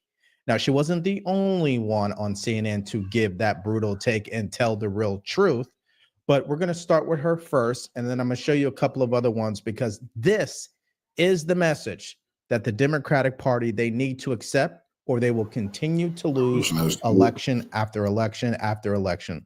Let's go ahead and start it off. Watch. No, I'm going to speak some hard truths to my friends in the Democratic Party. This is not Joe Biden's fault. It's not Kamala Harris's fault. It's not Barack Obama's fault. It is the fault of the Democratic Party in not knowing how to communicate effectively to voters. We are not the party of common sense, which is what the message that voters sent to us. For a number of reasons. We don't know how to speak to voters. When we address Latino, and language has meaning. When we address Latino voters as Latinx, for instance, because that's the politically correct thing to do. It makes them think that we don't even live on the same planet as they do. When we are too afraid to say that, hey, college kids, if you're trashing a campus at Columbia University because you're unhappy about some sort of policy and you're taking over a university, and you're trashing it and preventing other students from learning, that is unacceptable. But we're so worried about alienating one or another cohort in our coalition that we don't know what to say when normal people look at that and say, wait a second, I send my kids to college so they can learn, not so that they can burn buildings and trash lawns, right? And so on and so forth. When we put pronouns after names and say she, her, as opposed to saying, you know what, if I call you by the wrong pronoun, call me out. I'm sorry. I won't do it again. But stop with the virtue signaling and just speak to people like they're normal. There's nothing I'm going to say to Shermichael that I'm not going to say to you, that I'm not going to say to somebody else. I speak the same language to everybody. But that's not what Democrats do. We constantly try to parse out different ways of speaking to different cohorts because our focus groups or our polling shows that so-and-so appeals to such and such. That's not how normal people think. It's not common sense. And we need to start being the party of common sense again. Joe Biden is not responsible for that. Neither is Kamala Harris. It is a problem that Democrats have had for years. I've been banging the drum on this for, I don't know how, probably 10 years, if not longer on this. We need to get back to being the party of common sense, that people look at us and say, we understand you. We appreciate what you say because you speak our language. And until we do that, we should stop blaming other people for our own mistakes. Okay, so yeah, how do you follow up on that statement? Because that's exactly the message that the Democratic Party needs to swallow, and they need to do it quick, because if not, history will repeat itself. And I was saying this quite often, that how out of touch, disconnected, they don't want to accept reality. They want to live in an alternate reality for some reason. And they hide behind their pronouns, their degrees, their resume, and they don't speak to people like normal people speak. And that's so interesting. And I'm glad that someone had to stand up and say it, and not someone from the conservative side, because we clearly know what it is. It's people who are on the Democrats. Is anybody over there going to tell the truth? And so it's really good to hear that, but will they listen? That's a whole nother thing. Now, she wasn't the only one. Lulu Garcia, who's a contributor for CNN, she also said something along the same lines. Listen. I'm very happy that everyone's talking here about the information ecosystem. Obviously, it's incredibly important. So is Joe Rogan. But there is two issues here. One is the message, and the other is the messenger. And so, and how those messages are delivered. And so, you know, there is a lot of discussion right now about the ground game and how you reach voters and all these things. And I think that's going to be parsed. But, you know, voters told the Democratic Party over and over and over again that their main issues were their pocketbooks, inflation, and immigration. And that was what they told them. And the closing message of the Democratic Party was democracy and Donald Trump is a bad man. Yeah. And of course, the manufactured Project 2025 fear and the abortion issue, which we know women showed up in this election and didn't really take that seriously, or was able to use common sense and say, well, wait a minute, that abortion issue is already at the state level. So if I truly have a problem with it, I got to handle it at the state level at best. I mean, even if that wasn't the case, it's the money in the bank account that actually matters. And of course, Kamala Harris, Joe Biden, the Democratic Party, they all acted as if that was not the problem. That's why when you always hear someone go onto the news and say, well, people are struggling financially, what is your message to them? What do they always say? Well, inflation's at an all-time low. The only thing people relate to is when they look at their phone or they use their card, how much money do I have in my bank account? And they refuse to accept that. Now, let's make some room for Scott Jennings, who's on the conservative side, common sense, of course, and his message to the Democratic Party.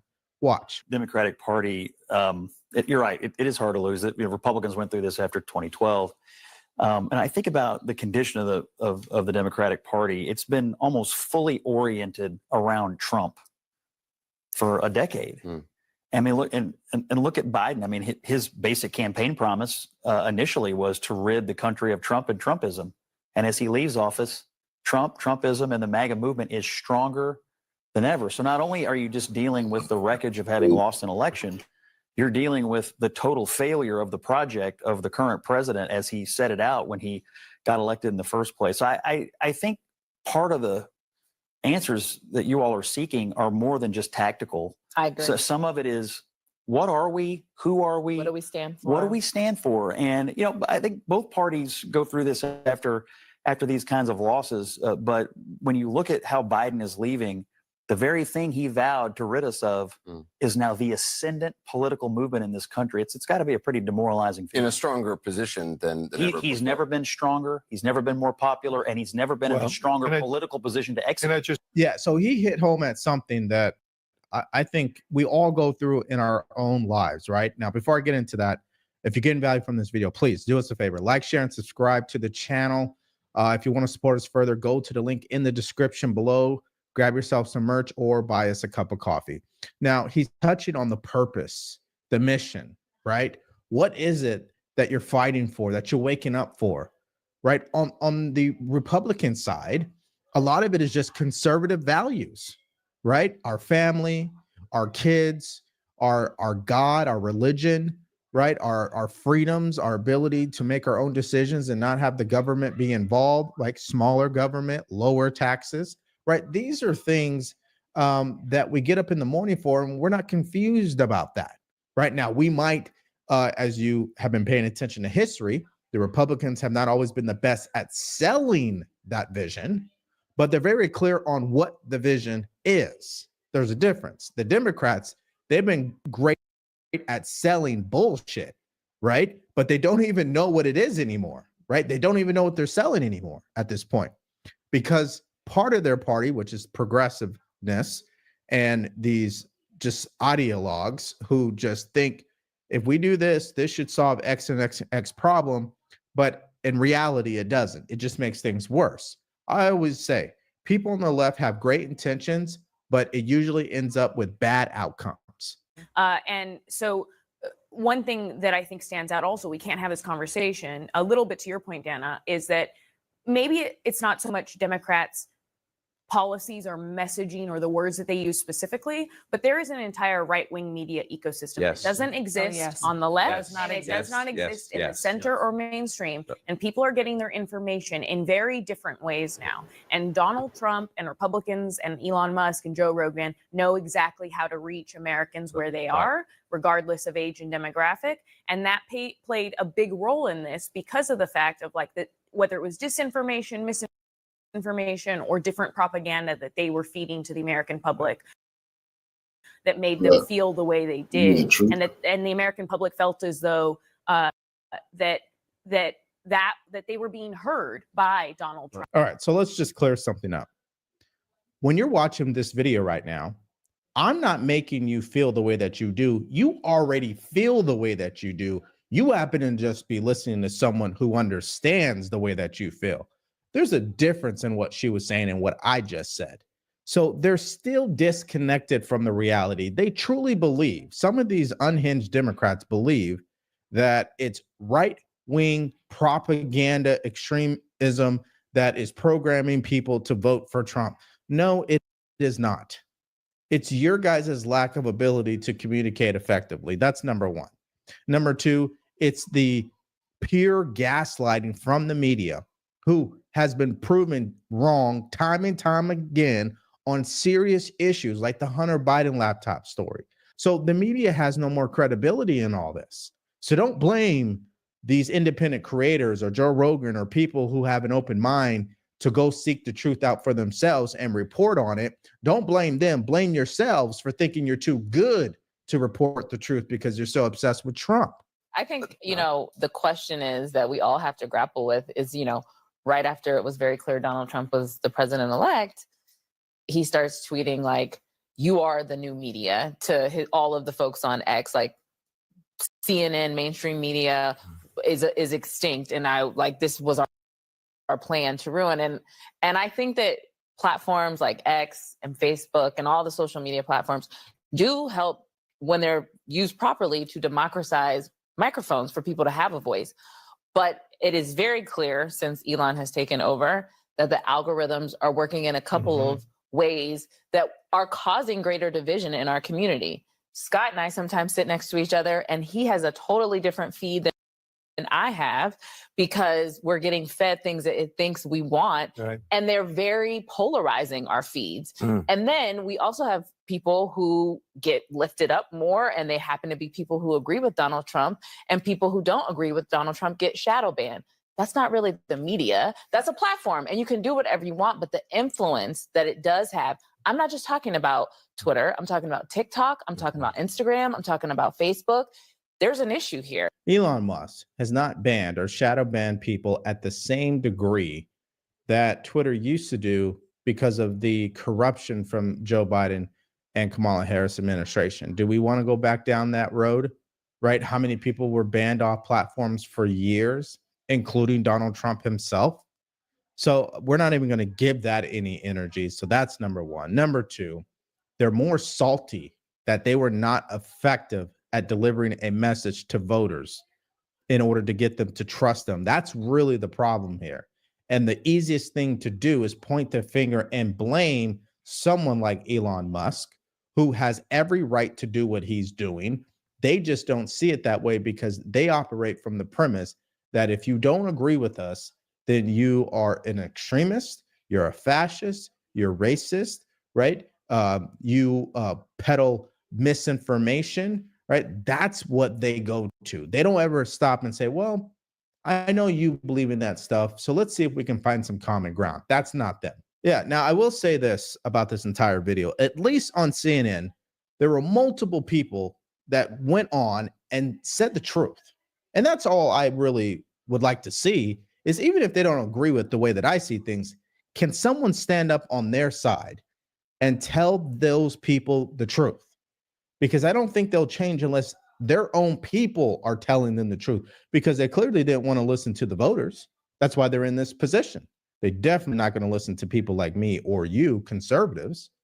Maybe the only people they will listen to is people like them, which is people on the left who are standing up and saying, hey, guys, we got to switch up what we're doing here. We got to start over, right? And I think that would be good for our country, of course, and stand up to that progressive side of the left who clearly is unhinged and deranged. So that is my opinion.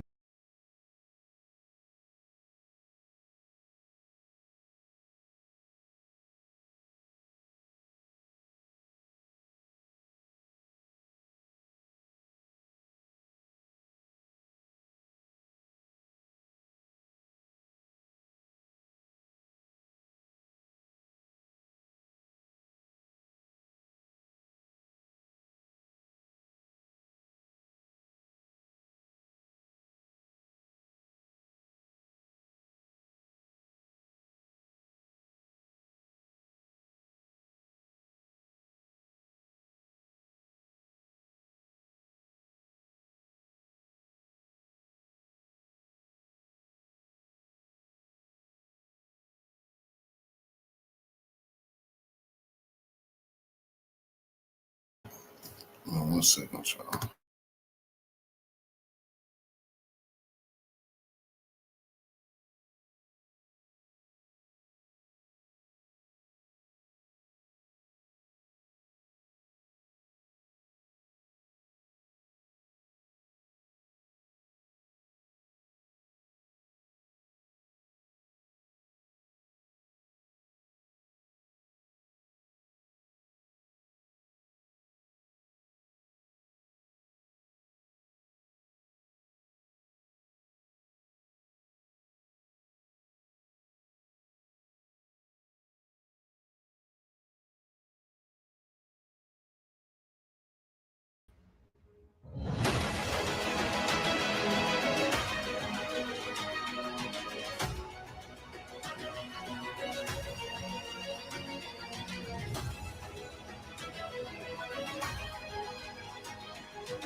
Hi, everyone. Judge Andrew Napolitano here for Judging Freedom.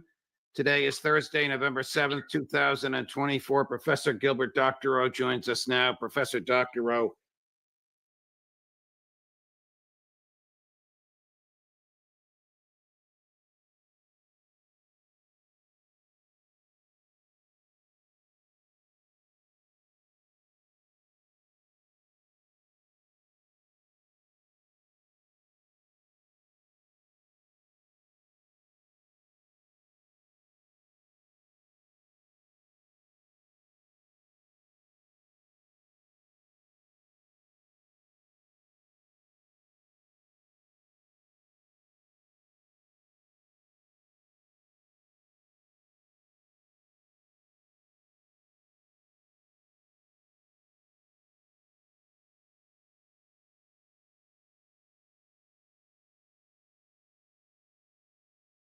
Do.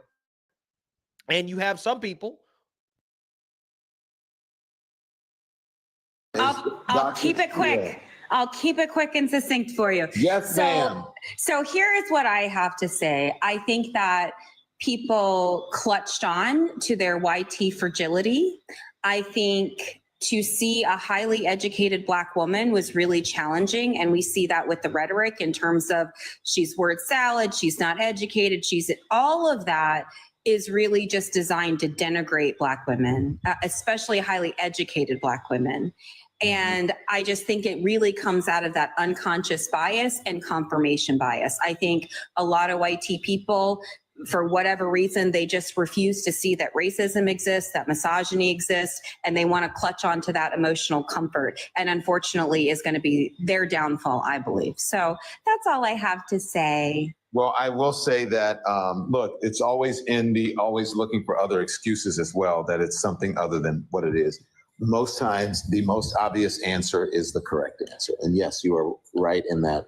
That was a big part of it. I don't believe it was all of it, but we live in a very racist and sexist society. That's God's honest truth. Okay? Yeah. And I also think there's an issue with the way like liberals feel free to just demonize white people in general, right? Like it turns people off. And if they're constantly told over and over again that they're the enemy, they're everything that's wrong with this country, every bad thing that's happened here is because of, the white European settlers and the white people who are here. Like if one party is telling them they're the bad guys and they're not wanted and they're the root of every problem in the country, do you think that part of the electorate is going to vote for you? Boy, oh boy, oh boy, oh boy, oh boy. I got to tell you guys, the left, the Democrat Party, they're showing us that they have not changed, okay? They're still the party of hate and bigotry. They're still the party of racism. They're still the party of hating people based off their race, okay? And that's exactly what is happening following Kamala Harris losing to Trump, okay? Democrats are running to the media, boo-hoo, whine, and cry racism, okay? There's a full-blown meltdown in the liberal media where you have liberals essentially attacking everybody who is responsible for helping Trump win, okay, in their minds, right?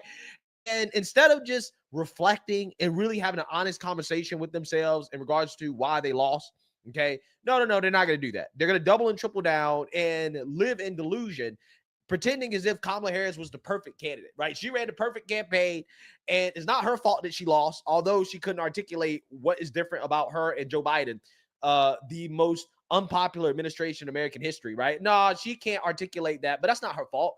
No, it's the fault of the voters, right? It's their fault because they're racist, which is essentially the argument that Maxine Waters went on multiple outlets and made, including Chris Cuomo's show, in which Chris Cuomo rejected her argument that Kamala Harris lost just because of racism. Take a look. But the fact of the matter is the majority of his votes are going to come from whites. And that's who has been talking to all campaign about taking the country back. Taking it back from whom? Taking it back from too many minorities who are doing too well, who are succeeding, who are closing the wealth gap. And something has to be done in his estimation. And so that's what it's really all about. It's not about the economy and all that, people would like to basically hide behind. It's about white versus others. But you know, it's looking possible tonight that Donald Trump has won the popular vote. Are you saying that the majority of Americans are racist? I'm saying the majority of the Americans will buy into anything as long as they believe that somehow they will have more advantage, they will have more ownership, that they don't have to worry about others who will be equal to them. You can call it what you want, but that's the way it is. What is the lesson that your party should have learned? Well, the Democratic Party worked very hard, and they raised, substantial sum of money. We had great candidates, and so Trump had a following, basically generally led by whites. White males voted in big numbers. He had a few from the other race groups that joined in, like the Latinos at 45%, and Black men at about the same rate that they did when they voted for him before, at about 20%. That combination won. And so it is not that Democrats did not work hard, did not do a great job. We had an unusual situation where we had a Black woman, which this country has never seen before. A combination of all of those things led to his win.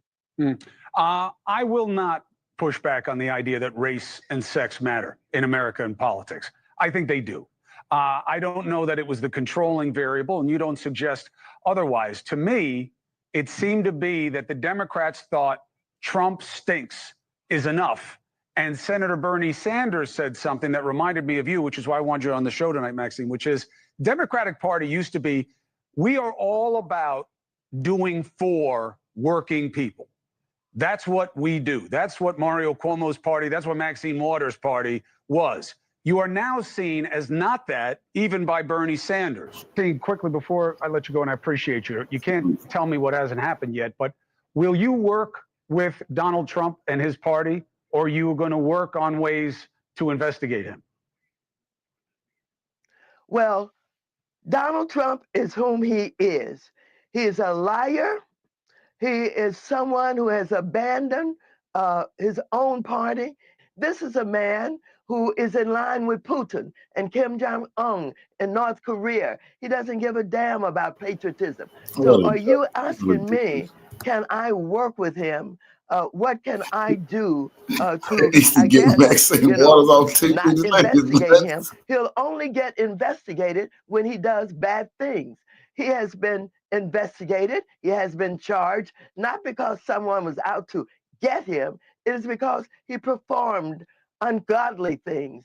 This is a man who has no moral compass. So what are you asking me? You're asking me to somehow not see all of that, not understand that? That is not possible. He is who he is, and he's going to continue to be whom he is. He said he's going to get retribution from those who have not worked with him, who don't like him. Yeah, he's out to get people like me, et cetera, et cetera. What should I do? Talk about I love Trump, I want to work with him. You should get a lawyer. I think that he is not someone who can ever be worked with. California, how you and your husband got rich. It is unbelievable to think that you a know woman better like than Joe that, Biden. so unhinged, Your son is Hunter so hateful, Biden. could win re-election in this country, which she just did. Got Hunter Biden And all in her she's family. basically They got rich off dust of us. at this point, right? Dusty Walls. Okay, that's what I start calling Maxine Waters. Dusty Walls. Okay, yeah, she won re-election. Yeah, there's just some parts of this country that are just, they're just beyond the pale. Maxine was right there signing that crime bill. Yeah, too. I mean, ship Coke. Maxine She was Waters, riding when Coke was getting she shipped. can't Then she acknowledge act like that she was the bringing Democrats the did anything wrong. investigation. Then she locked black men up. That's true. Lost because of racism and bigotry, right? According to her.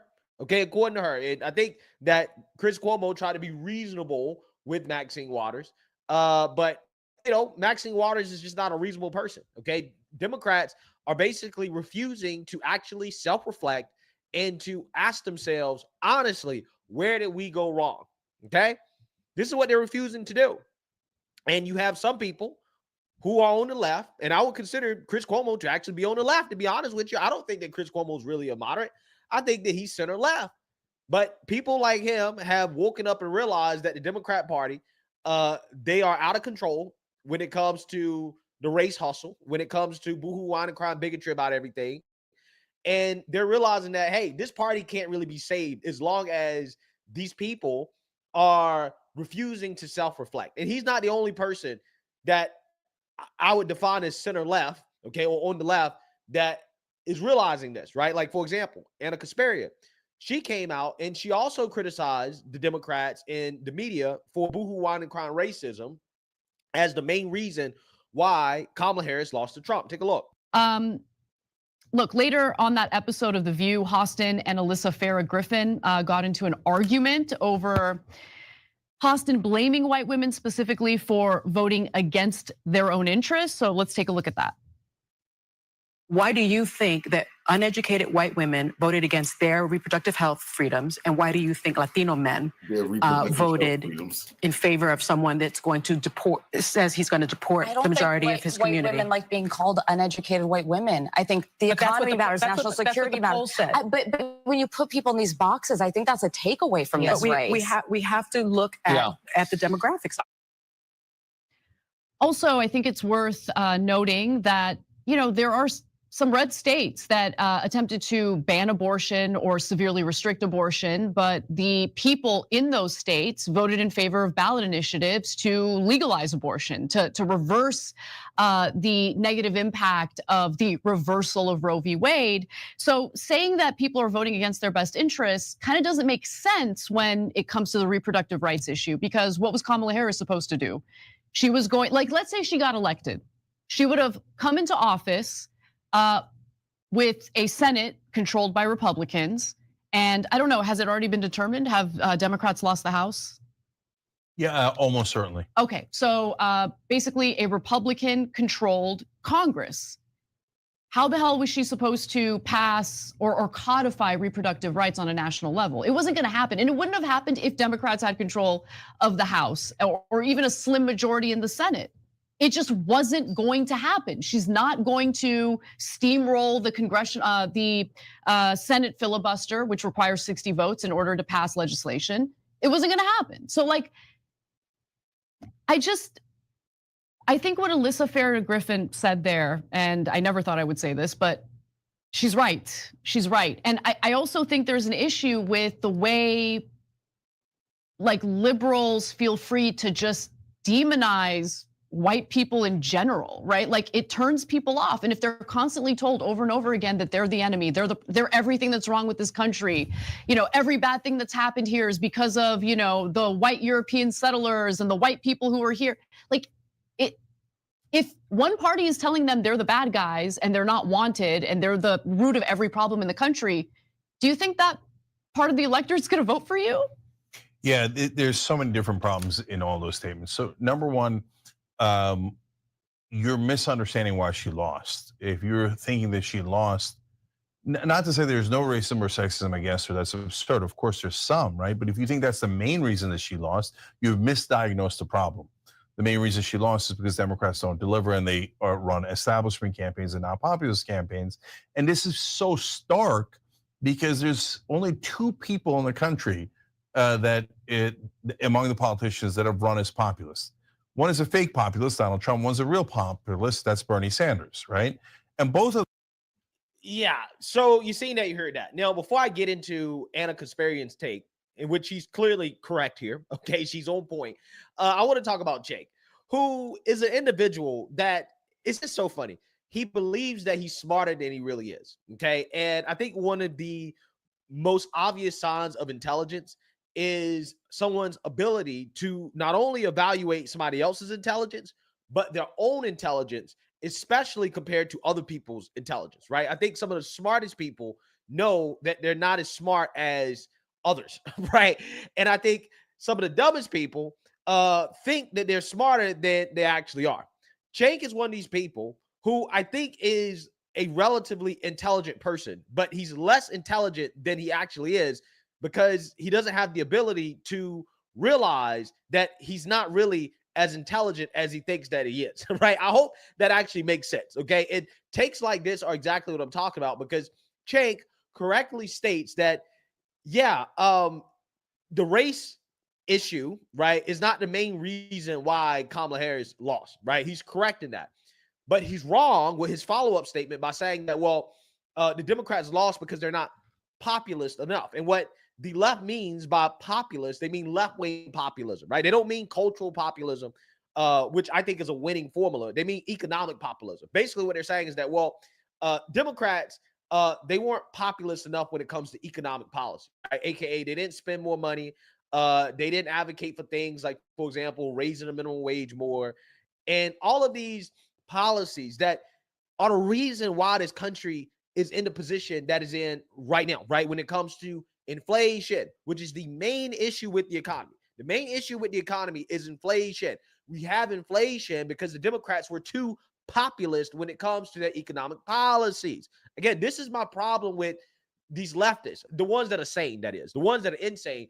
Clearly, the race hustle, the boohoo, whine and cry, bigotry, the wokeness, yeah, that's my biggest problem with them. But the ones that are, again, not as woke, my biggest problem with them is that, again, they just don't really understand how the economy works, right? They really think that the solution to every problem is just to spend more money, and it's just not the case. Kamala Harris did run as a populist, okay? She ran on basically giving people $25,000 to buy a home. She ran on giving them money to start businesses. She ran on price controls. She ran on taxing unrealized capital gains. She ran on tax the rich, right? These are all populist economic policies. So to say that she didn't run as a populist is just incorrect. And again, it's just funny because what he's talking about is not cultural populism. He's talking about economic populism. He's saying that Kamala Harris wasn't far left enough when it comes to economic policies, and that's just not true. It's just not true. And that's what frustrates me about people like Cenk, right? He'll get something right, but then in the next sentence, he'll get something completely wrong, right? He will acknowledge that, yes, this is a problem, okay? He will correctly acknowledge it's a problem, but the solution is just totally and completely wrong, right?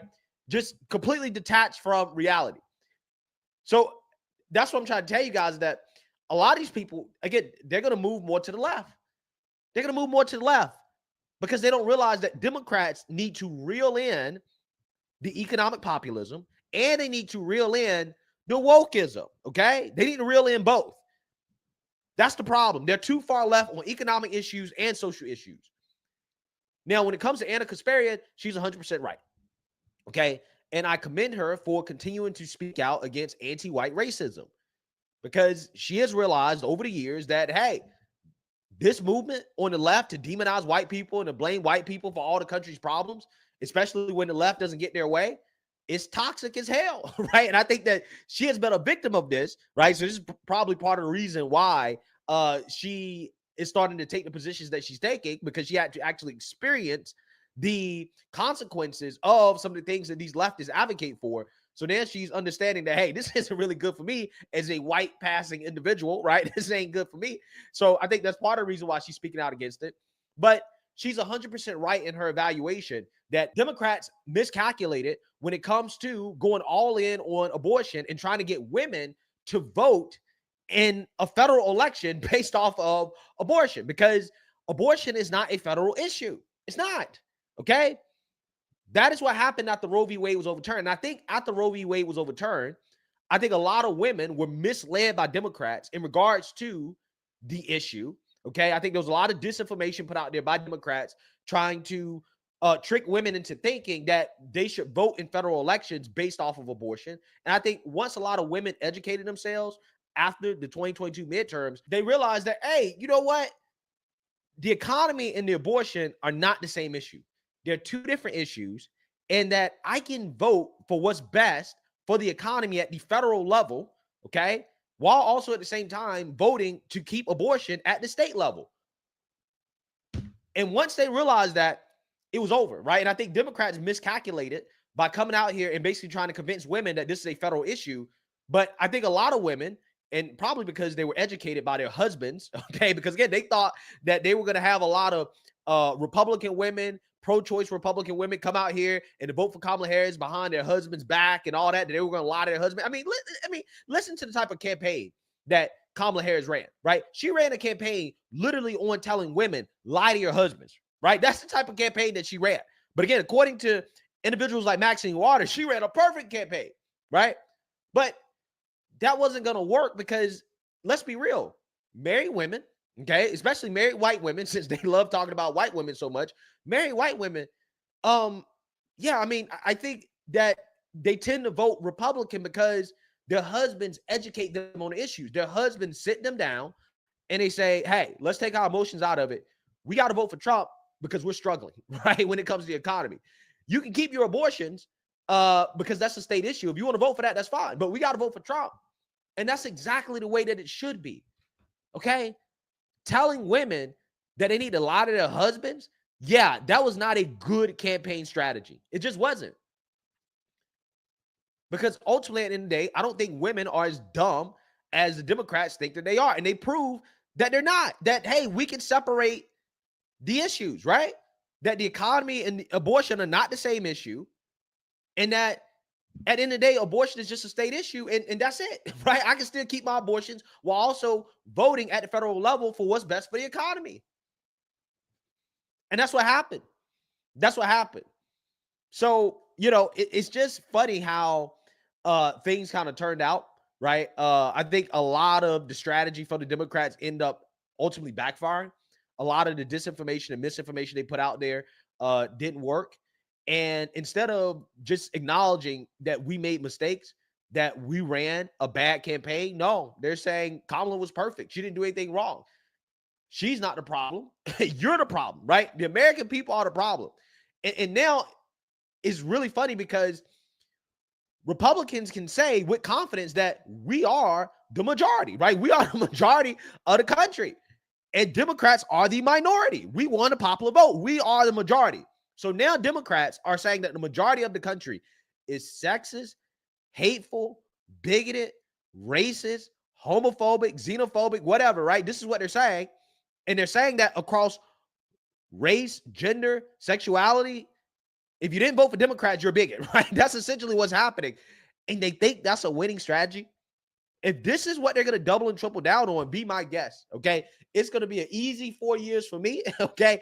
And Republicans are going to sweep again in the next midterms and in 2028 if this is what Democrats are going to do. So, hey, I'm loving what's happening right now. Democrats are refusing to change their ways. They're doubling and tripling down on the hate. They're doubling and tripling down on the wokeness, and they refuse to self-evaluate, which is going to lead to more losses, right? It's going to lead to a golden era of Republican and conservative leadership in this country. And that's exactly what we need. So, hey, Democrats, be my guest. Continue to blame racism. Continue to smear everybody who doesn't agree with you. Continue to do that, right? Double and triple down on that. I'm loving it, okay? I really am. Let me know what you guys think. Make sure you like, comment, and subscribe. Most importantly, share a Black conservative perspective. Peace.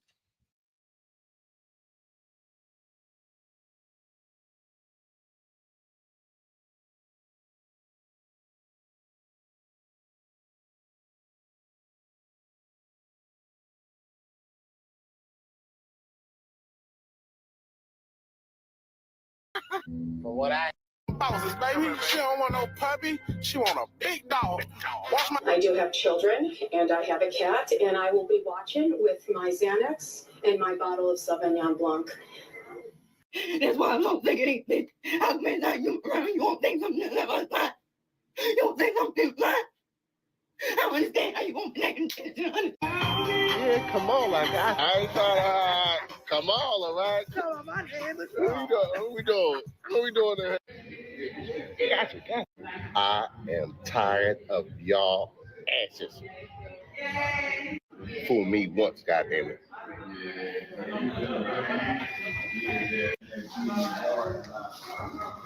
Kamala losing, these dudes over here dancing, bro. Kamala is literally losing right now, and y'all over here dancing, bro. Ooh, I'm backspin, yeah. Yes, sir. Donald Trump's about to win. Listen, get off. Go upstairs. Go upstairs. I can't believe you like him. Any black man that likes Donald Trump ought to be tarred and damn fat. Mom, why do you say that though? Yes, sir. Trump 2024. All right, but you ain't a black gonna be in the office, and his white is gonna be out. We're taking the trash out, loser. All right, we're in power now. Have a nice day. You have a wonderful day. On Got a lot of road okay, rage. Okay. and your leader, cult leader. Bye-bye. You dumb. From what I hear, this hat would say otherwise. Trump's America now, boy. It sure is. Guys, it really looks like social media got these people losing their minds over the fact that we got a new president. And I'm pretty sure I do not have to tell you what group of men they're looking to blame for this. So the first thing we're going to do is establish in this first video that it wasn't just black men. Let's get into it. No, baby. See, I'm not going to let y'all put something on black folks that don't belong on us. 12% of black people voted for Trump. That's the same 12% that voted for him in 2020. But look at the Asian vote, look at the Latino vote, and this other vote. Y'all swung y'all tails right on over to the Republican side. So when I say black folks didn't do this, y'all did this. You can't blame us for what's coming for y'all. Our men didn't do this. All I can tell you is good luck. Y'all failed us. Like, y'all failed us, and I really... Look at this. Oh. Y'all failed us so bad, bro, and I don't want to hear nothing about it. I don't want to hear no complaints. Oh my God, you're crying on the internet. Bro, you do not know how it felt to live with that man as president before, especially as a black woman. You do not know the way they treated us. You do not know. What disappointed me the most is black men. I'm not even going to talk about Latino men. I'm going to let their people deal with them. But I'm going to talk about black men and how y'all could have made such a big difference. Oh my God. Reporter that outed the black men who went and voted for Trump. What the is wrong with y'all? What the is wrong with y'all? Y'all are so money hungry for someone who's not going to give y'all any money. It was in the woodworks for Kamala to help you. The woodworks. Yes. And you said he gave me $1,200 one time. I'll vote for him again. You hate black women. You can't say you don't now. You actively voted against black women. What the You were broke yesterday. You were broke today. And if that man wins, you're going to be broke for the next 4 years. Real broke. The police going to start killing you young one by one by one. They going to start killing y'all. And they going to clock into work tomorrow because your dumb, stupid ass decided to vote for Donald Trump. And he gave the police immunity, which means that if they kill you, bitch, they can still go to work. And the next time that a black man died at the hands of the police, the same black men that voted for Trump, I want y'all to be front line. Y'all, I'm scared to go to sleep. I might wake up a motherfucking slave. Disney Plus. Y'all, like, why are y'all Trump supporters? Like, why? This is a fraud. Why are y'all Trump supporters? Like, why is this a thing right now? Why is this okay? I can't do this no more. I should have kept my vote to myself because I knew it didn't fucking matter. I knew it didn't. So I texted my baby daddy this morning and asked him if he voted, and if he did vote, who did he vote for? And his response was, I have 2 black daughters. Who the fuck do you think I voted for? Type shit. And that right there gave me a little bit of relief that I did not reproduce with a fucking idiot. Okay. A complete idiot. Whatever. But I'm going to be nice to him for the rest of the year. So my mom casually reaches out to me like, hey, did you vote? Your brothers voted. They voted for Trump. I need people to know that whether you blood, family, we close friend, if you're a Trump supporter of any kind, okay, I want nothing to do with you. I'm literally contemplating my entire marriage right now. Right.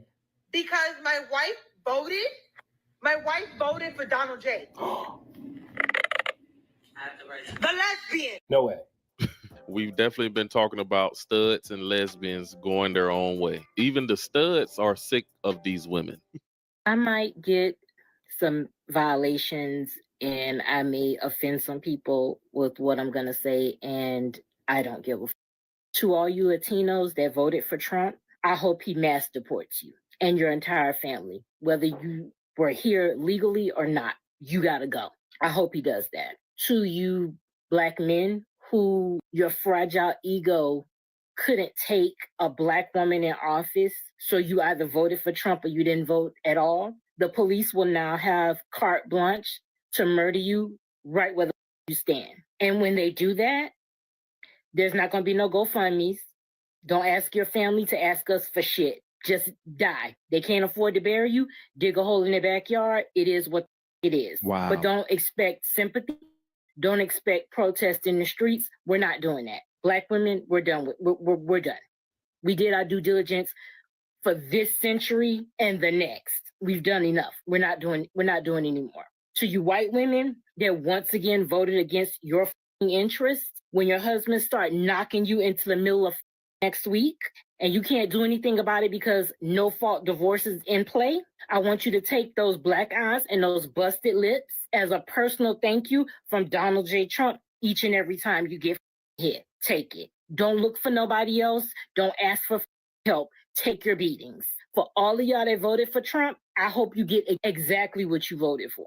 Because the only thing he did was make America great for the people that it was great for from the beginning, white men. That's what he did. He couldn't run the risk of whiteness no longer being the default, not being allowed to fail up. So when you're bleeding out somewhere and there's a medical emergency and you can't get no help, women who voted for him, don't take it. You just got to die. If you got kids, they're just going to be motherless. It is what it is. You didn't give a so we don't give a That's just how it is. This isn't America anymore. I don't know what the it is, but it's not going to be America. And if you think that Trump is going to be in that office for 4 years, you're insane. Because we're about to be in a real live action episode of scandal. Because your next president is not Donald Trump, it's J.D. Vance. Because trust and believe, within a year, you're not going to see Trump anymore. He's either going to be, and they're going to say it's illness or he died in his sleep, it's natural causes because he's old enough, or they're just going to let him spaz out and do the 25th. And that's when we're really going to be in the Handmaid's Tale. So I really hope all of you who voted for him, you get exactly what the you. Ma'am, keep your vain threats to yourself because men don't care. Men are willing to sit back and watch it all burn. They're willing to crash out over this. Men are dying every day and men are being born every day. We all got to go one day anyway. We're going to take our chances.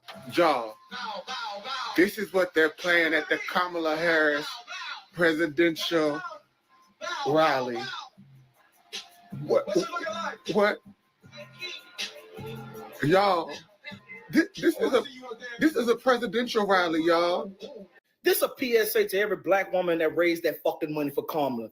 You raised $40 million in one motherfucking night for a campaign for concerts and fucking speeches. You motherfuckers are dumb. You think I'm about to fucking vote with y'all? You spent $40 million on concerts. You stupid motherfuckers. I tried to say this without cussing you dumb motherfuckers out. It don't work. You raised $40 million in one night for this motherfucker. And you got a fucking concert and a fucking Beyonce speech. And you happy with that. These the same motherfuckers that pay $1,000 for a fucking picture with Chris Brown. You think I'm voting for you? You think I'm voting with you? You gotta be the dumbest motherfucker that ever walked this planet. You just threw my motherfucking money away to people that's already fucking rich. Not get a black woman. She went and got black itches that know how to shake their ass and pop their asses. She did not go get an upstanding black woman to speak to black people. I keep telling you, she did not go get upstanding black women to come talk to upstanding black people. She went and got Glorilla, talk about Moose Knuckles. She went to go get Cardi B, who cheat on her husband. She went to go get Megan Thee Stallion, who done slept with over. She went and got Megan Thee Stallion, the industry hoe, who done slept with over. Oh, she went and got hoes and bitches to try to talk to black women. My mama wouldn't dare listen to no woman that come out talking about Bodak Yellow. This ain't blood and shoes. Wade, and they did as he intended. Oh, you guys are at the wrong rally. When they yelled out Jesus is Lord and she said you at the wrong rally, yeah. Kamala Harris did not lose to Donald Trump. Kamala Harris lost to Jesus Christ himself because this woman really thought that she was going to rebuke his name in front of millions and become the leader of our nation. She thought she was going to rebuke Jesus Christ, the King, in front of millions and become the leader of our nation. Are you serious? You thought you were going to rebuke the man who died and rose again and become the leader of our nation? You were competing against Jesus Christ. She thought she was going to win against the King. She thought she was going to win against the King, y'all. That is crazy. Somebody pray over that woman. Somebody bring her a Bible. This is what she needs. She needs to find Christ. She needs to come to God. Because the fact that she thought she was going to compete against Jesus, she thought she even had any chance of winning against Christ. The presidency, the House, the Senate, and the popular vote? Damn! I hope that makes Democrats realize they need actual, policy ideas and not just run on abortion. And also, pick better candidates. I don't know. Exactly. She never came out with a policy of what she would do. And that's one thing that Trump was stronger at, letting people know the things he's going to get done and do for them. So Trump wins, and the first thing in the morning I see is $2.15 gas. Oh, baby, we did the right thing. I just put $20 in my tank and went and got change back. So here's Donald Trump's new tax plan in less than 60 seconds. First, he wants overtime wages to be exempt from taxes completely, which will be a massive tax break for millions of employees logging overtime hours. He also wants tips to be exempt from taxes, which means restaurant and hospitality workers will pay zero taxes on their tip income. He also wants Social Security income to be exempt from taxes, which costs some retirees an extra 50 to 85% in taxes when withdrawing their benefits. And for businesses, he wants to decrease the corporate tax rate again from 21 to 20%, and even as low as 15% for certain corporations who produce goods in the US. Plus, some of the tax cuts he implemented in 2017 are set to expire, and his plan is to make those tax cuts permanent. Now, his administration plans to pay for these tax cuts by cutting spending and adding an additional 10 to 20% tax on imports, or in other words, a tax on foreign goods brought into our country. I tried to tell y'all about that lady. Y'all ain't gonna never see that lady no more. And I doubt y'all gonna see her tomorrow.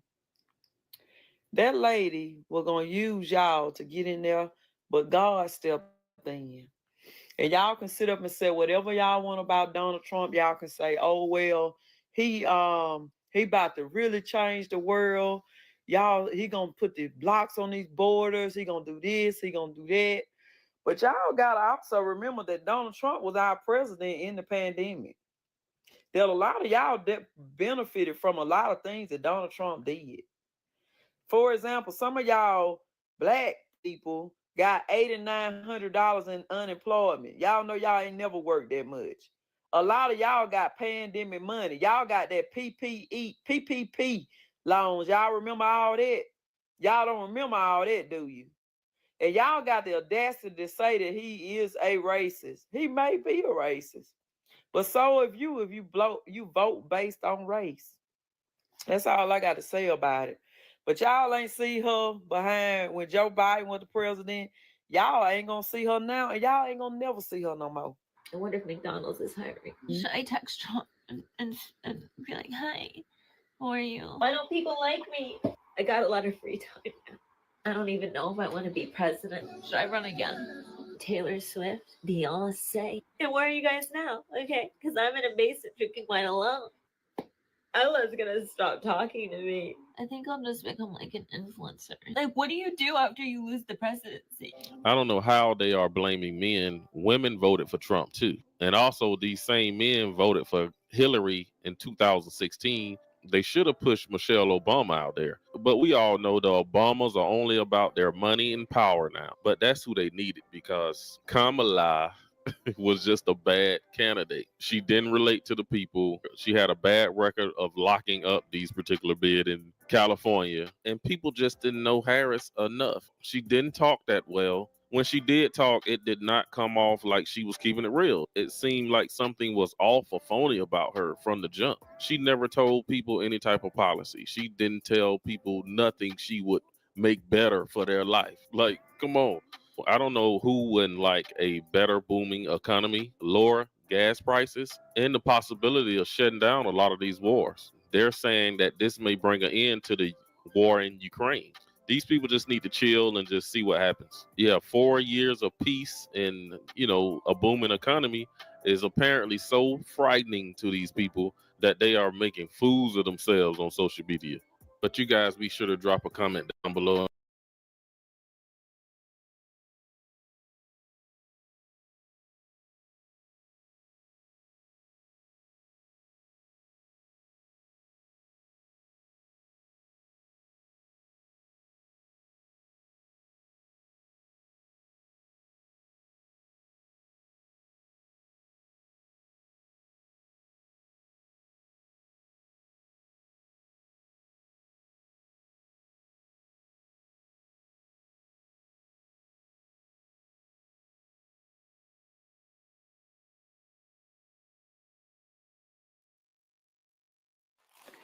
This is Dabu7.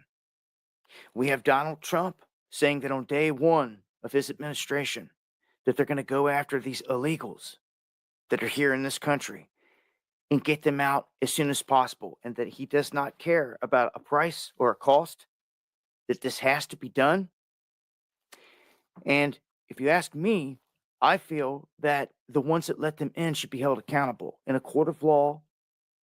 The borders are specifically that gave the orders to let known killers into the country. Our border agents would encounter someone, it's catch and release. They'd run their name and everything and see that killed 20 people in Venezuela, but yet they were allowed to enter our country to go on to kill innocent Americans. And there's a long list of them. The rapists, the murderers, someone that allowed this to happen, that orchestrated this, should be held accountable.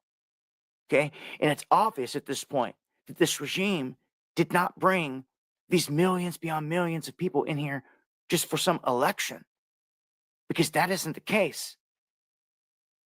What did they bring them here for? Maybe someone should remind Trump in these strike teams that are about to go across the country that the Chinese own property butted up to all kinds of military bases.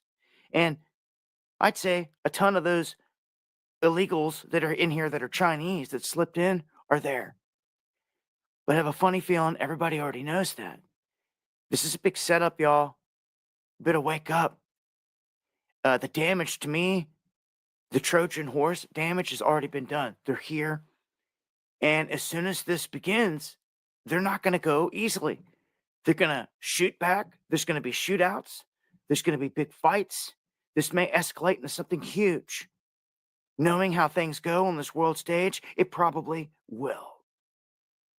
So just saying, if you live in a neighborhood where there's known illegals, be prepared for strike teams to come through.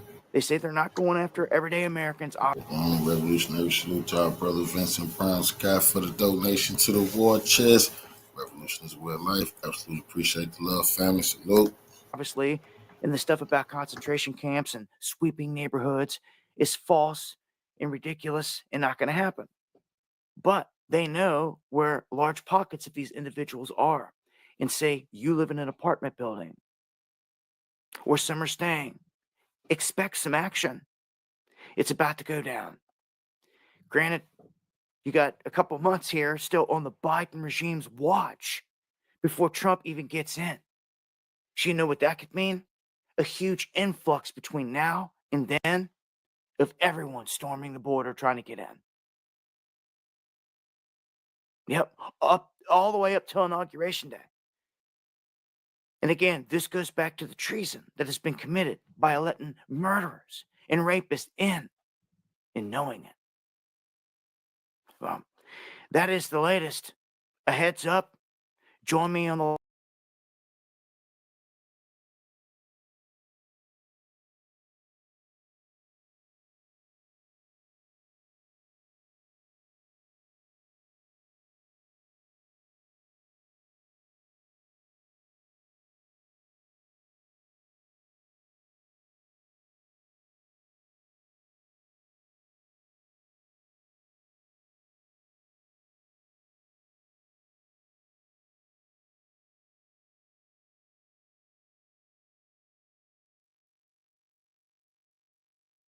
Well, liberal women are on a sex strike to protest the election results. This is being called the 4B movement.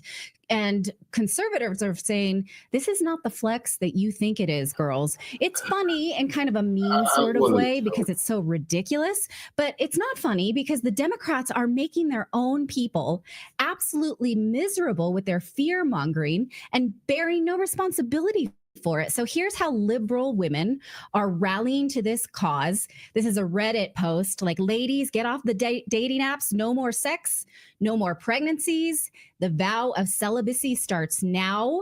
Keep interactions even with men to a bare minimum. Ignore them online. They no longer get access to us unless they can prove that they're capable of caring about our basic rights. Even the good men, this woman says, failed us by letting the bad men proliferate. What were they supposed to do? So even if you have someone, this is collective punishment.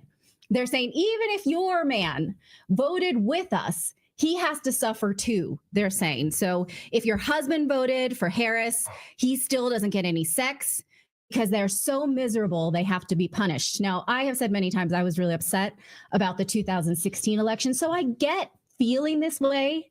Do you think it's too racy to say that I did the opposite when I was that upset? Maybe it is. Clayton went and dropped off the kids, and I was like, "You need to come over here and make me feel better." Is that TMI? Okay, sorry. I'm gonna go get a snack. It helps. I'm going to say you should do the opposite. Did I embarrass you? Yeah, he went off camera. He embarrassed him. Okay, we're married. And actually, okay, let me talk about how to not isolate yourself and feel worse. Here's another woman saying that she really thinks she's teasing men with her celibacy. Baby, if you wanted to touch my body, you should have voted for it. Okay, again, collective punishment. Can you regain yourself? Can I just say, I'm back. Too much? I'm back, baby. I got to say, I'm excited about this because I think this might make the dating app experience much better now because I won't have to sift through, people with that mindset. Like it'll perhaps. just be. Well, I think this is amazing, right? What you're saying is don't go out there, don't further the liberal human race at this point. Don't further the human liberal race. You're basically saying, you know what? We're sort of gonna kill ourselves off. We're not going to procreate. Right. We're not going to have babies anymore. So we're not going to have to influence children, all of these things anymore. I mean, basically what you're doing is you're kneecapping yourself. Yes, exactly so. And here's how one woman describes it. She says, don't even get married and divorce your husband. She starts by saying, don't track your periods online because if by some chance you get pregnant, the government's going to come and make you have that baby. And then watch her just get more and more extreme. Watch. You're going to get your tubes tied. I don't care if you're not sexually active right now, because guess what? That doesn't mean you're not going to get pregnant. And speaking of that, I'm sorry. Don't get pregnant right now. I'm sorry. It's your life. You do what you want. My advice to you for your safety is to not get pregnant right now. I am not going to get pregnant right now, even though I would love to have a family one day. That dream just went out the window forever. Unless I move to another country, I am not having a baby in the United States. I won't do it. Another thing that you may really disagree with, but I'm going to tell you anyway because I care about you and I want you to be safe. If you and your male partner voted differently this election, if he voted for that man, you need to leave him. You need to leave him. I'm sorry. You need to leave him. I know you love him. I know you love him. I know you think he's going to change. I know you think he just doesn't understand your problems. I know that you think he's more concerned about the economy, but especially if you're married to him, you are in danger right now. You are in a lot of danger. I just know that one's going to get a lot of of pushback, but this is my opinion. Sure, whatever. This is my opinion. Do what you got to do. But if that resonated with you, listen to your gut. Speaking of marriage, I wouldn't get married right now. If you do, get a really, really strong prenup, but I can't promise you that that's going to be honored. I mean, I wouldn't be getting married right now. I would have your own bank account. I would have your own money. I would be saving that money. That's another thing. Save your money as much as you can right now. No frivolous spending. Be careful for the holidays. You need to be conserving your resources right now. Why did I say you shouldn't get married? Because it's possible that in the future, you're not going to be allowed to divorce him. I mean, she really wants to live a happy life. You can tell. She's joyous. going to be the party of joy. That is the joy that Kamala was talking about. Mhm. Imagine being married to her. No, she won't get married she to just anybody. said- So She just said conserve your money. You know what's so sick about this?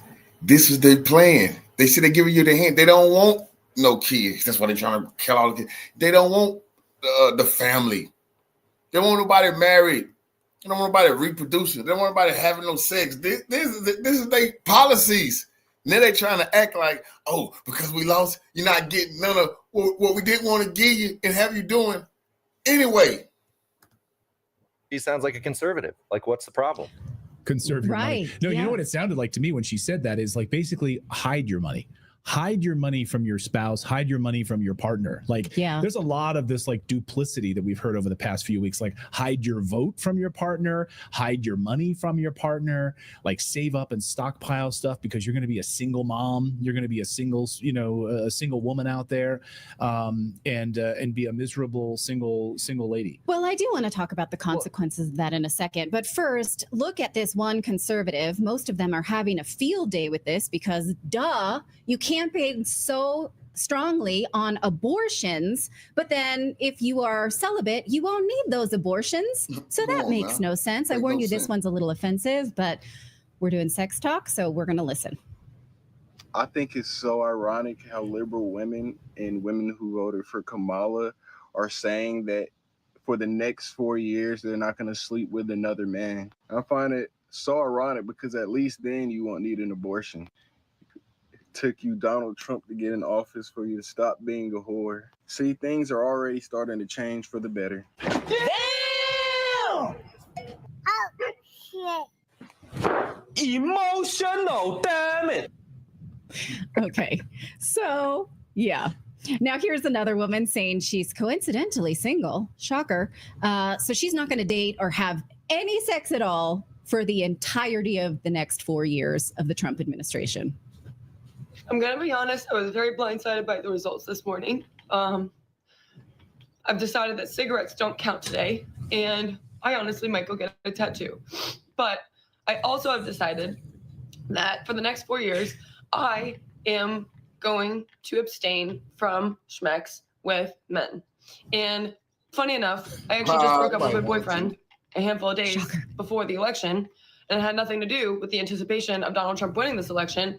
It had everything to do with problems within our relationship and massive differences between who we were as people, which was unfortunate and sad. I wish him well, though.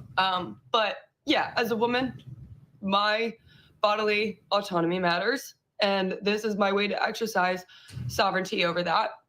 So I highly encourage any other women that are single and care about progressing women's rights and still fighting for our bodily autonomy to do the same.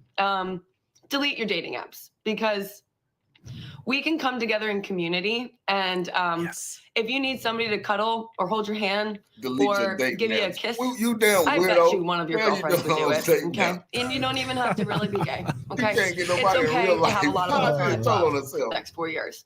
I think we can look to South Look at Korea dating and the 4B apps. movement That way as you have to find people. a point of inspiration for us. Yeah. Okay, so what she thinks that she will get out of this is that men will be so sexually frustrated that they will never consider voting for Trump again. No, what's going to happen is these women will be miserable single ladies with no children, and they will be lonely, and they will not They never procreate. wanted no children. And men who are conservative and want America to be great and want our border secure and want to protect They don't want nobody children to have kids. from perverts in They locker don't want rooms, nobody to have those no people man will or have find no women sex. This is nuts. who also You feel that sick. way, You that want want secure power? borders Hell and don't no. want the perversion of children. And they will come together and create amazing families. So they're shooting themselves in the foot. They are going to die off. This is called Darwinism. Go ahead, David. Oh, no, I was just excited about I was going to say, okay. Oh, Philip, go ahead. you don't get to be excited. I'm talking right now. So this is basically, so I had a conversation with my daughter about this last night. And so it's like, brought up that it's basically the plot of Lysistrata, the Greek play. And where like all of the women of the village band together, they deny sex, even the prostitutes, everybody got involved and they enacted change. It is an actual way. It's been, there's been several other places this has happened, and it actually is an effective means of change. The difference here is it only works if all women get involved. And so if you're not getting conservative women involved, then it's not accomplishing anything that you want. It's right. You can do it as protest, and that's fine, but you're not going to enact the change because because not everybody is involved. It won't work if only half of you are involved. Yeah.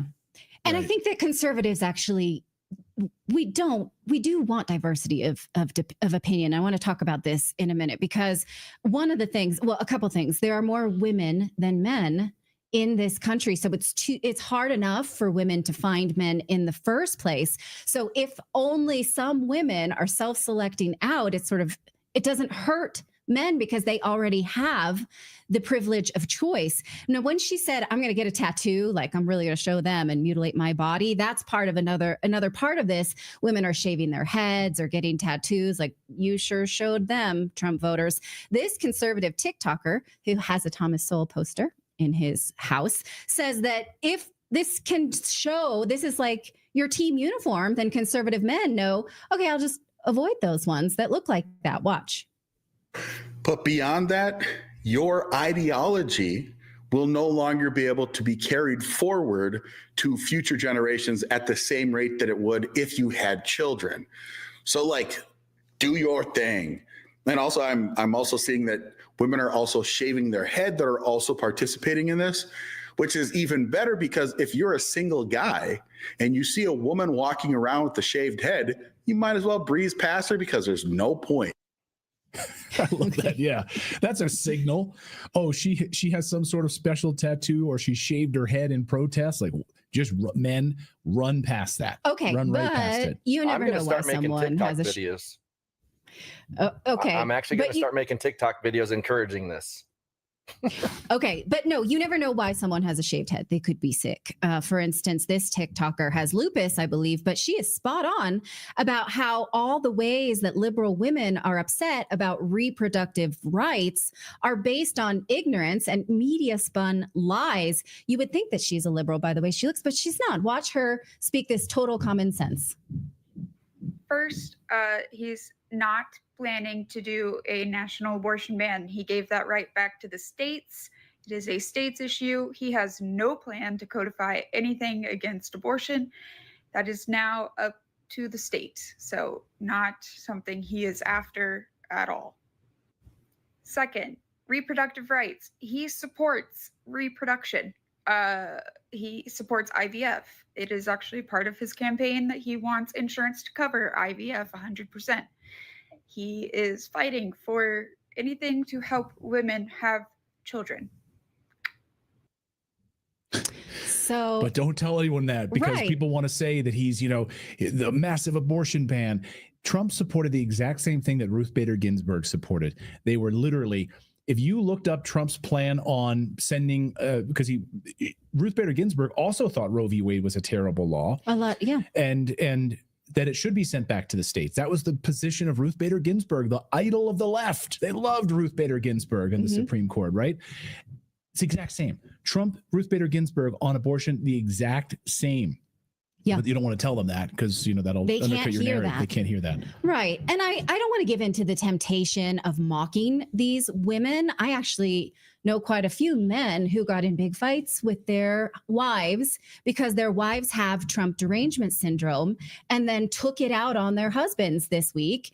And so men are taking the blame for this. And really, it's the media and the Democrats who should take the blame for this.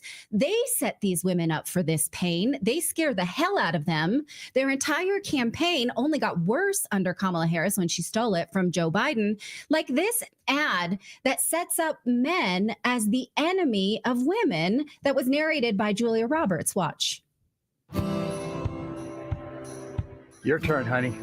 In the one place in America where women still have a right to choose, you can vote any way you want, and no one will ever know.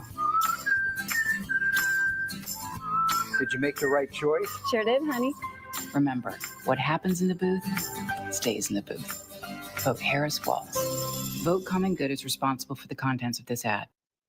God, so disgusting. Yeah, that's diabolical because it sets up men as the enemy. It shows an utter lack of respect for the family and relationships. It promotes dishonesty. It suggests there is no path to even discussing your difference of opinion. You must hide it out of just sheer religious loyalty. And it reminds me of the study that we talked about last week when we talked about the campaign of joy and the reason that young liberal women are so miserable. This study done in 2022 showed that liberal teens have the highest rates of depression. And now we're seeing them take to TikTok and utterly lose their mind because they've been set up for this. Researchers looked at 86,000 high school seniors and found that kids who identified as liberal had a much higher rate of depression, and those rates were rising faster. You can look this study up yourself. According to Abigail Schreier in her new book, Bad Therapy, this is because society puts all these abstract problems that they cannot control, such as reproductive rights, sexism, microaggression, climate change. They just see injustice everywhere and they can't cope. Look at how it breaks down by gender. The liberal women here, which is the dark blue line, and liberal men, which is the light blue line, have higher rates of depression than conservatives and a steeper slope. And then look how it breaks down when you account for parents. If you look at liberal kids, they still do poorly when their parents don't have a college education. But when parents do have a college education, they do much worse. So these college educated liberal women now will not have children. That means fewer children for them to make miserable because college educated liberals are suffering, and we see it. And it's really not funny. And for two reasons. One, we're always better off with a diversity of opinion. We don't want liberals to just die off and shut up. We want to have conversations with them instead of having this conservative echo chamber, right? We want to have conversations with people with differing opinions and come to an agreement. And it also means that this generation of women will deny themselves the joy and security of a family. Not only do married people fare better economically, we've shown you that data, they also live longer and report higher incidence of happiness. That data is so easy to find. I'm not even bothering to bring it to you. Even a Google search will bring that up. Even biased Google will show you that.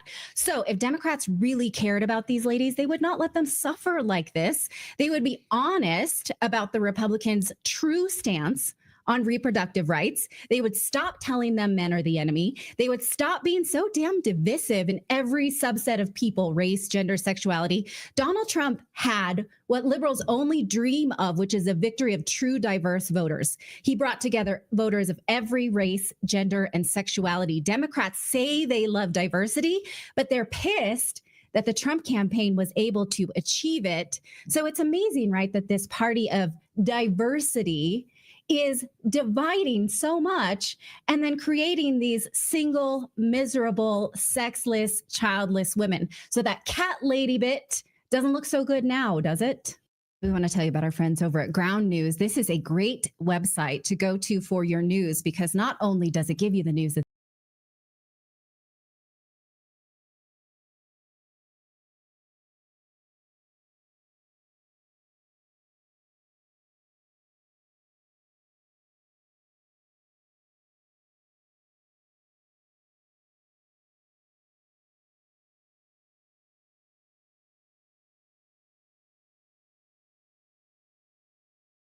Okay, so my official prediction that I am forced into by my own network is 286 to 252 Kamala Harris with tons of fingers crossed.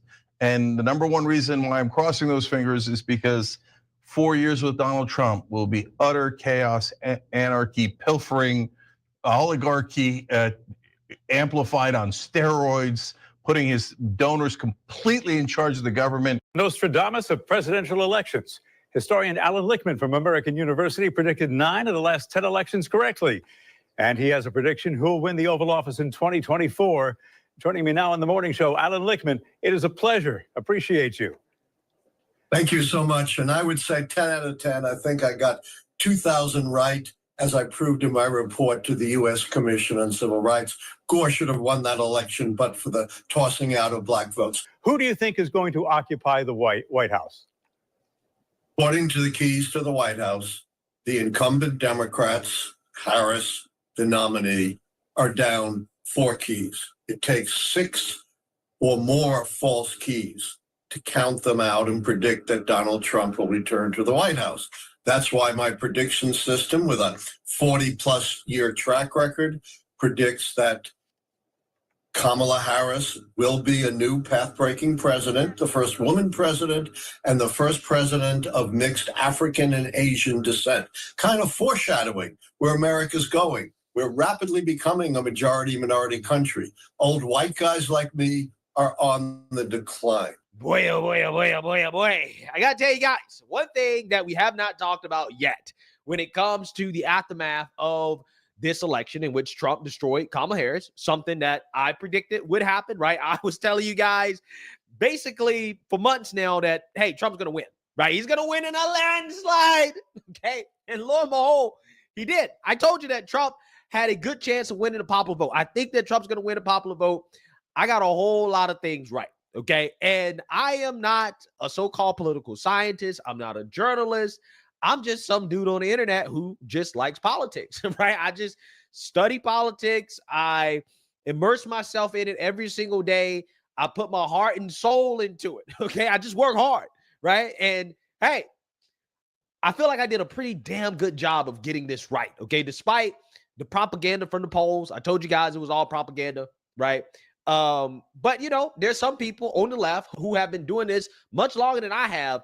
They got it really, really, really wrong in regards to the outcome of this election. Even the so-called presidential historians, like for example, Alan Lichtman, who a lot of people claim is the Nostradamus of presidential election predictions, right? And he went into shock after getting his prediction wrong that Kamala Harris would win the presidential election. Take a look.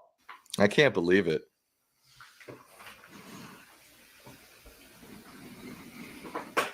I'm kind of in shock right now. I've been our country. I've been hopeful this whole time. I know you've been more hopeful than me. I think it's gone. It's just not. There's just not enough room to make up. The math isn't there. No, the math doesn't work. Numbers don't lie. I'm a numbers guy. You're a numbers guy.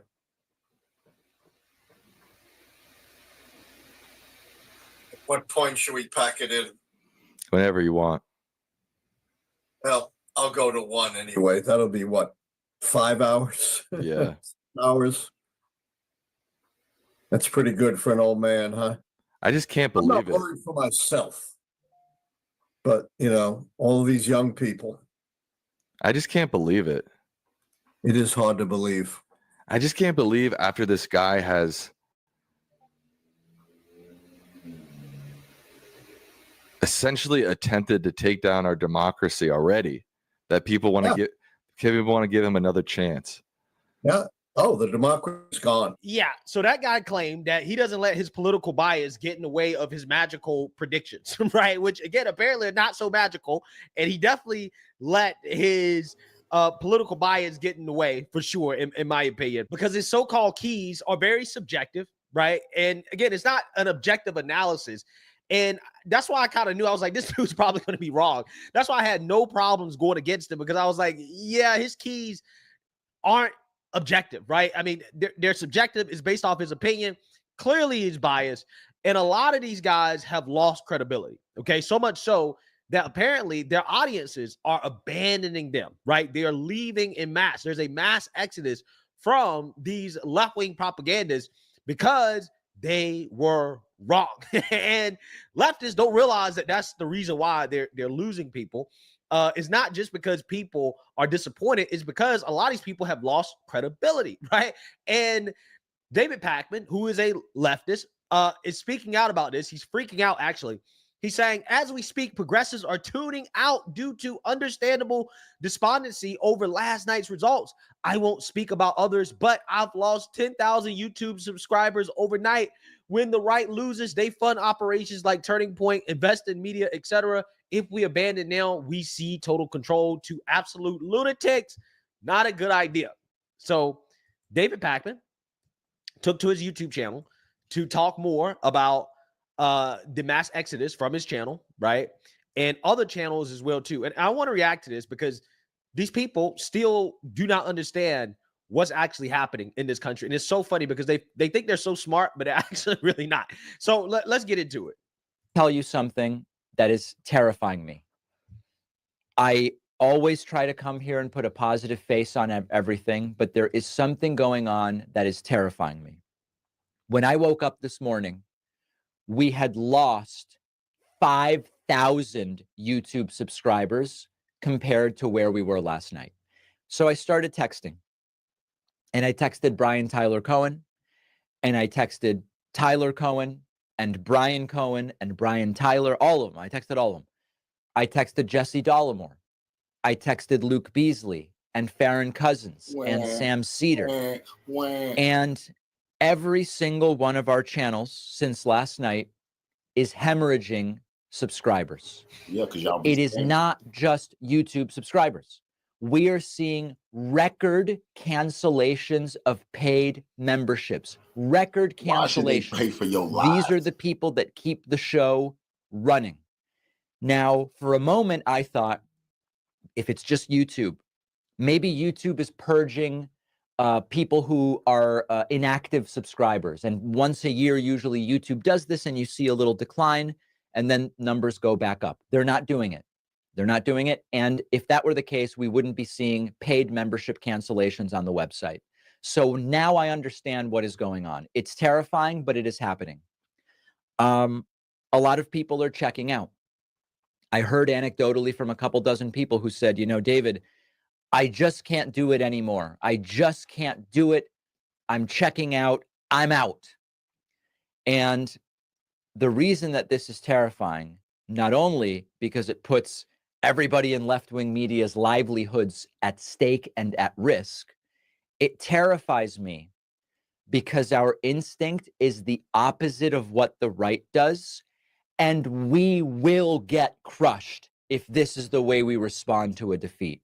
And so when I lose 5,000 subscribers and Brian loses thousands and Ring of Fire loses thousands and everybody's losing thousands of subscribers, but when we start canceling the subscriptions, we are in an algorithmic desubscription spiral right now, because when people start unsubscribing on YouTube, YouTube thinks, oh, we probably shouldn't recommend this content because it's generating a lot of unsubscribes.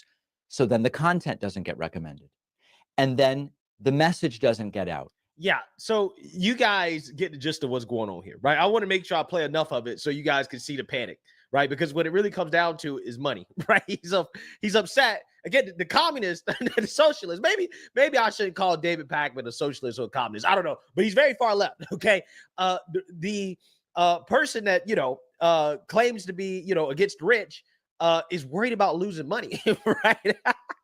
Isn't it funny how that works, right? These people claim to be against the rich, right? And they hate greed and all this other stuff, but they're worried when they're facing the prospect of losing money, because that's ultimately what it comes down to. But once again, you have leftists not really understanding exactly what's happening. You're not losing people because people are checking out, right? If anything, for the left, it's an opportunity, because when the opposite party wins, you can just spend the next 3 or 4 years fear-mongering about everything that the opposite party is doing, right? So it's really not the end, okay? I just think that what is really happening is that a lot of these people have lost credibility.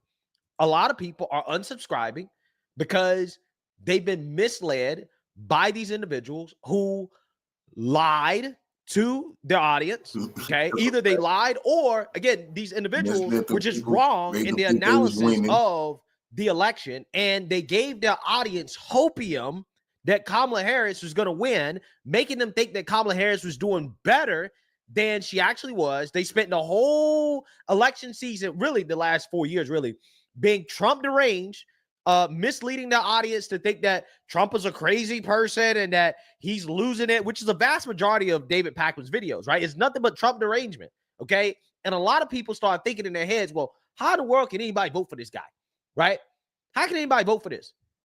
And then it turns out that, hey, maybe it's actually you. Maybe you're the one that's out of touch with the rest of the country, right? Maybe it's you. Maybe you're the one that is not really as good at analyzing what's going on, whether that be the polls, whether it be just the general landscape of politics in general. Maybe it's actually you. Maybe you misled your audience to the point where people decided to abandon you, because let's just go ahead and play some clips of these leftists and the things they were saying before the election. Take a look.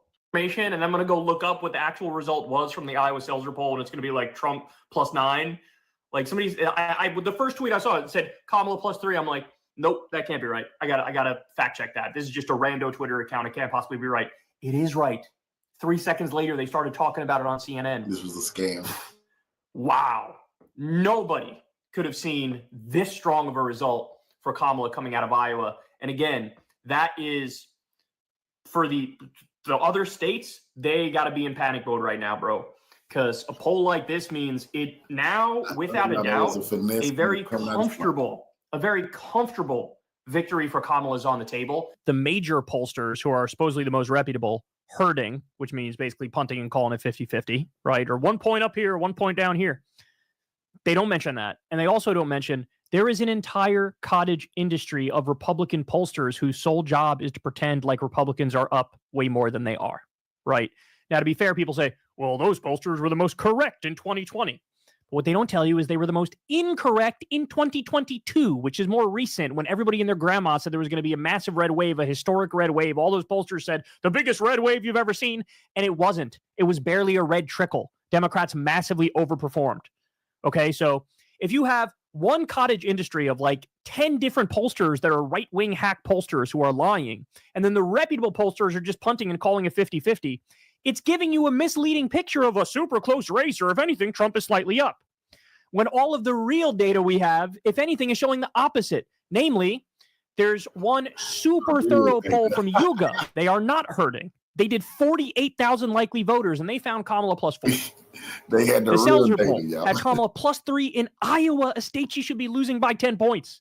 And then you have the early voting numbers, which have been very good for Kamala and the Democrats. And so this is what they're saying. I'm way more bullish on Kamala than they are, which is why my bad map for Kamala, as I pointed out, is Kamala 276. My good map for Kamala is Kamala 355, where she wins Iowa and Florida. Polymarket, which is the Peter Thiel associated prediction market, has it for Trump by roughly 62-38. This is, of course, the big criticism of this is totally being pushed by rich Trump supporters dumping money in for Trump, and it doesn't really reflect the likely outcomes, but this has it at roughly 60. This is going to be close electorally unless it's not. And let me explain that.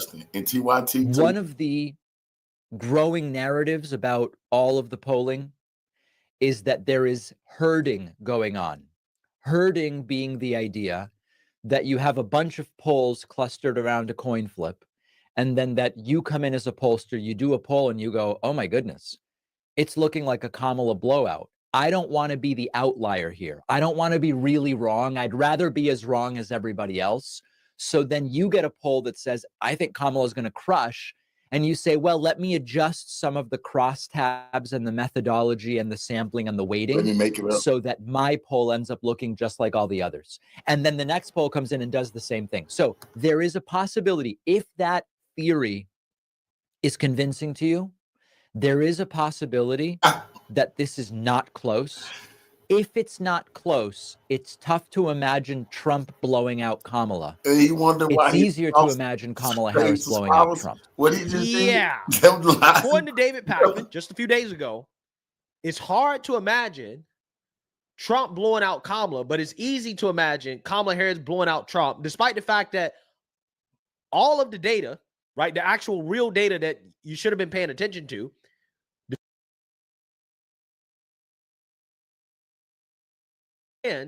from the past, right, historical analysis suggested otherwise, that, hey, you know, maybe these pollsters are underestimating Trump. Everything these people said and how they evaluated the current state of the race is the exact opposite of what I was saying, right? Let me give you an example, okay? Kyle Kalinske believed the Iowa poll, right? Now, when that poll came out, what did I say? I said that was a hopium poll. That was a poll that was put out as propaganda to motivate Democrats to vote because Kamala is losing, right? That's what I said. Turns out I was right. Trump blew out Kamala in Iowa. Well, how did you know that? Well, that's because Iowa's a red state, okay? It's a deeply red state. Trump won it in 2016 and he won it in 2020. See, they exposed their hand. Why in the world would I They believe make it up whenever they want. that he would lose it in 2024 to Kamala, who's the most far left presidential candidate that Democrats have ever nominated? Why would you believe that? In what world could that poll have actually been real? Considering how all the polls leading up to that and afterwards were saying, nah, that poll is fake. But the leftists came out and said, no, those polls that came after the Seltzer poll, no, those polls were fake, even though those polls aligned with historic data, right? The polls that were aligning with historic data were wrong, but the poll that was clearly an outlier, no, that's right. That's right. In fact, Kamala might win Florida, right? There's going to be a blue wave. This is what Kyle Kalinske predicted based off a clearly fake poll. Hilarious. Hilarious. He also tried to use the 2022 midterms as a reason for why there would be a blue wave, basically saying that, well, Kamala's support has been underestimated because everybody thought that Democrats were going to lose big time in 2022, but they didn't. But see, again, this is what this guy doesn't understand. It's probably not very wise to compare midterms to a general election, right? It's probably much safer to compare general elections to general elections because the dynamics of midterms are different. Trump was not on the ballot in the midterms. And we know for a fact that when Trump's on the ballot, Republicans overperform, right? Republicans do very well when Trump is on the ballot. That happened in 2016, that happened in 2020, and you will be a fool to believe that it wouldn't happen in 2024. Also, what I find to be fascinating is that all of these left-wing individuals fail for this theory that, well, Kamala's not really winning in the polls as much as we like. There may be a blue landslide, a blue wave, because the pollsters are hurting, okay? They're actually not underestimating Trump. They're overestimating Trump because they don't want to be wrong, okay? They don't want to be wrong about Trump winning or the election being close, so therefore they're underestimating Kamala Harris. Now, I was saying the exact opposite of that. I said, no, actually, the polls are not a reflection of how people feel. It's a reflection of how the establishment, the Democrats, the media, how they want people to feel. And they want people to feel like Kamala Harris is doing much better than she actually is because she's not very popular. The reason why I know this is because Kamala Harris couldn't get a vote in the Democrat primary back in 2019 when she first ran for president. So why would anybody believe that the most unpopular vice president in recent history, more unpopular than Dick Cheney, all of a sudden became so popular and so loved and so great? Why would I believe that? Why would I believe that? Even the way that Kamala Harris was acting, the way that she was campaigning was an indication that she was losing, right? The fact that she went and did the Fox News interview was an indication that she's losing, that they were getting desperate. All the Hollywood celebrities, all the things they were doing, it was obvious that they were losing momentum. It was super obvious. I think the polls are rigged. And I told you guys that leading up to the election, even on election day, I told you, yeah, I think the polls are rigged, right? They're definitely underestimating Trump. And I kept telling you guys that Trump can win in a landslide because although the polls have Trump and Kamala basically tied due to Trump tending to overperform the polls in a general election, that a landslide is on the table. Lo and behold, look what happened. Look what happened. That is why these individuals are losing followers. You're not losing followers just because people are checking out. You're losing followers because you were wrong. Because your credibility is shot. You let your Trump derangement and your hopium get in the way of the objective reality of what was happening. That's what happened. That's why you're losing followers. That's it. And again, it's just amazing to me to watch these people come out here and to engage in mental gymnastics for why is it that people are abandoning them after they basically misled their audience for the last 3 to 4 months straight. Again, a lot of these individuals are people that refuse to acknowledge that Biden was mentally declining. Oh, no, Trump is the one that's mentally declining, not Biden, right? The alternative leftist media, they're just as much of a joke as the mainstream liberal media, right? Just leftist media in general is a complete and total joke.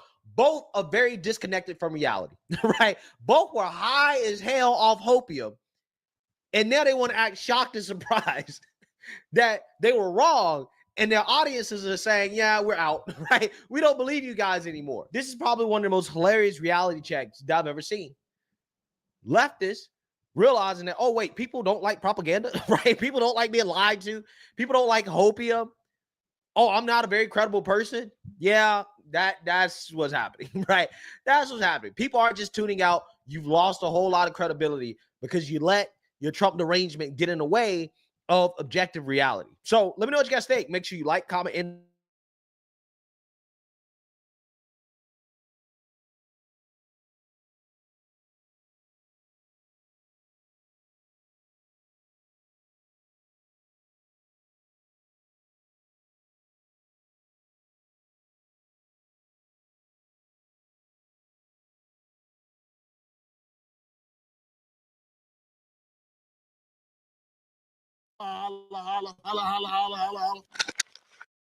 Next on deck with Tim Black. Can I holla, holla, holla, holla, holla, holla, holla, holla, holla, holla, holla, holla, holla, holla, holla, holla, holla, holla. I said yesterday, not everybody needs an internet connection, and everybody don't need a TikTok account. Trump is president, and I think all women should stop having sex for the next 4 years. I think all women should stop having sex for the next 4 years. Well, that's how you had sex, woman. Yeah, that's Promise? hard for you. I mean, don't say that unless you're going to stick to it, cuz. I mean, like, please keep your word. It's too easy, man. It's too easy. Sister, oh, man, you don't get me twisted. Like, some people like, what's the sister's name from Good Times? Not Good Times. Jefferson's. Wheezy. Some people like Wheezy. You know, so I'm not saying you're unattractive, but I'm saying, did you get any money from George? Because if you got some money from George, maybe we could work something out. Because this right here, if your mustache is big as mine, we can't rock. This ain't the 70s. But there are people actually saying stuff like this. We know if that little baby inside you gives you any trouble and you need an emergency health care, and you're gonna die. How about we just protect ourselves? How about we just do that? Look, remember, guys, this thing has been moved to the states. And contrary to some people's opinion, not every state has draconian policies when it comes to reproductive rights. Some states didn't really change nothing, okay? A lot of states. He would ban abortion nationwide. Yes, even here in Pennsylvania, if he were successful. In some states, a huge amount of women turning out at the polls. He promised voters that he would not sign a federal abortion ban, and it seemed to have worked. Many states will be different. Many will have a different number of weeks, or some will have more conservative than others, and that's what they will be. I like that he didn't actually plan to ban abortion. He just brought it back to the states. NBC's exit polling shows 45% of voters trusted Donald Trump more than Kamala Harris to handle the issue of abortion. But that message obviously was not enough to get enough white women to vote for Vice President Harris. I think all women should stop having sex for the next 4 years in protest and protection of your bodies. But see, not everybody needs to be concerned about this. Hey, you safe. This is not even something you should be worried about. I think you are cool. You good. I'm bad, man. You can't put videos like this in front of me because I'm going to have something to say. Okay? This is the rule. You put it on the internet, people can talk about it. I know what you're trying to do. You're trying to scare people. It didn't work. You upset it didn't work to scare everybody into thinking. I think that is sufficient enough reason to stop having sex. Don't you agree? Okay, I'm going to ask you this straight up. I don't want to be prying in your situation. Tell me the truth. When's the last time somebody even asked you for your phone number? Come on now, be honest. I'm not talking the person at Netflix who wants to send you texts. I'm not talking about a vendor. I'm not talking about an online thing where they're trying to text you offers. I'm talking about a person and a legitimate, like, a person, an opportunity for you to be with someone. That's what I'm talking about. I'm talking about a suitor. You used to call it a suitor. When's the last time somebody tried to holler at you? And I don't mean like, get out the way, lady. Move your big ass out the way. I don't mean that. Get your big back energy ass out the, I don't mean that. I mean, holler at you. We used to say this in the 90s. It means talk to you. But come on, you seen Dave Chappelle. When's the last time an old man walked up and was like, can I holler? Can I holler, holler, holler, holler, holler, holler, holler, holler, holler, holler, holler, holler, holler, holler, holler, holler, holler. Even he would be like this. You better get out of here. Screw me. Why has it got to be these people? See, this is the thing, guys. And I know it's mean. I know it's mean. It's mean to threaten us with withholding situations from us over Kamala. You know what I'm saying? That's wrong. You know what I'm saying? So she get to try to get this to catch on so that all the men in America, all the black men in America had to resort to dating other people. Because that's exactly what's going to happen. Because not everybody voted, not everybody concerned with this. You know what I'm saying? Only like half, not even half, only like 30% of the country is Democrat. Okay? And y'all lost like 10 million votes out of your own party. So I don't even know what you're talking about. What you trying to do is get a lot of women to lose the man they got. And them men gonna start dating Republicans or independents or people that don't vote. Because there's a lot of sisters that's on the couch. Don't get it twisted. A lot of people be on the couch every election. So take that. I think all women should stop having sex for the next 4 years. Why she do that? If I was gonna come up here and be like, women, y'all voted for Kamala, you ain't gonna get me. I would never do no stuff like that. Shoot, I had to lose 30 pounds, you know, grow some hair, get a hair, you know, get that hair, get a man unit. There's things I'd have to do. I would just put myself out like that. I have a stack of money on the table when I said it. Men know, men understand. Typically, men are not this delusional. You know what I'm saying? But women, man, women just be bold. Bold sometimes. Be like, yo, do you own mirrors? All right, I'm stop. Let's keep it moving, Tim Black. Leave her alone, Tim Black. That's somebody's child. Tim Black, you stop. That's wrong. You giving that sister all that type of, I ain't do that to somebody else. I ain't do that to a sister. Why she did that to herself? She put that video out. We ain't gonna do that. We ain't gonna pull punches here. We're not gonna pull punches.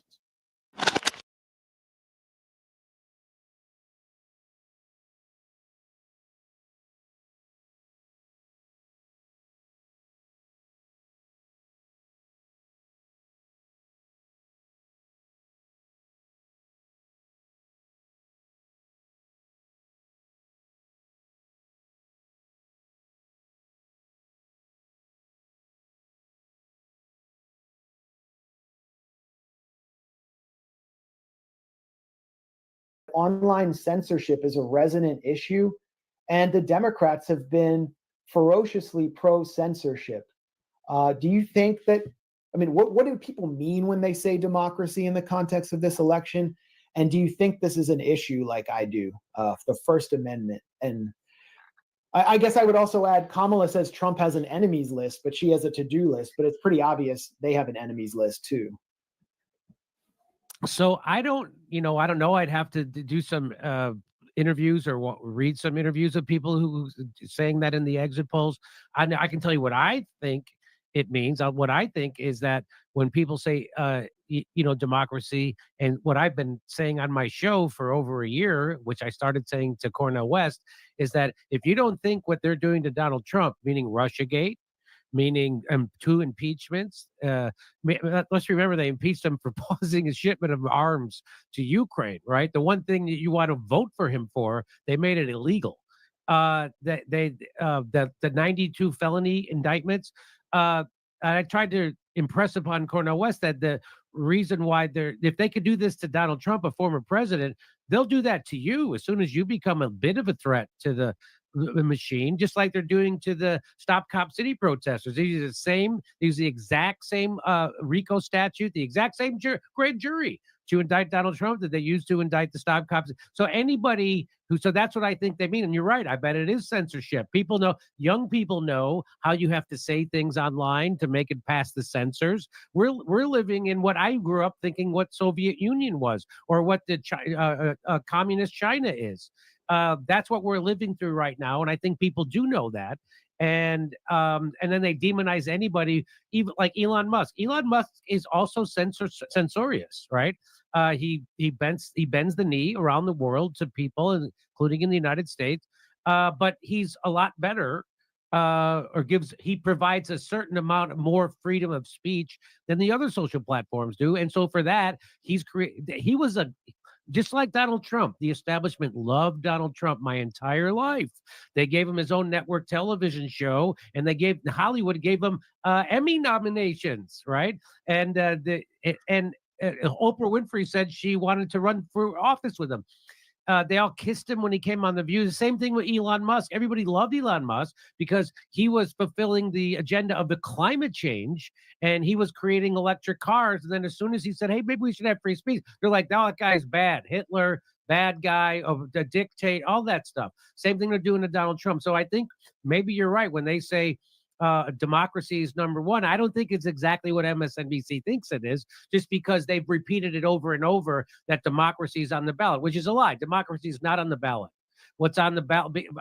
Kamala Harris did not get one vote to be where she is, right? So what's on the ballot is oligarchy, and that's what's been on the ballot most of my adult life. Oligarchy is on the ballot. And so, yeah, I agree to that. But I wanted to just go back to one point and say, like the Haitians that are in Springfield, Ohio,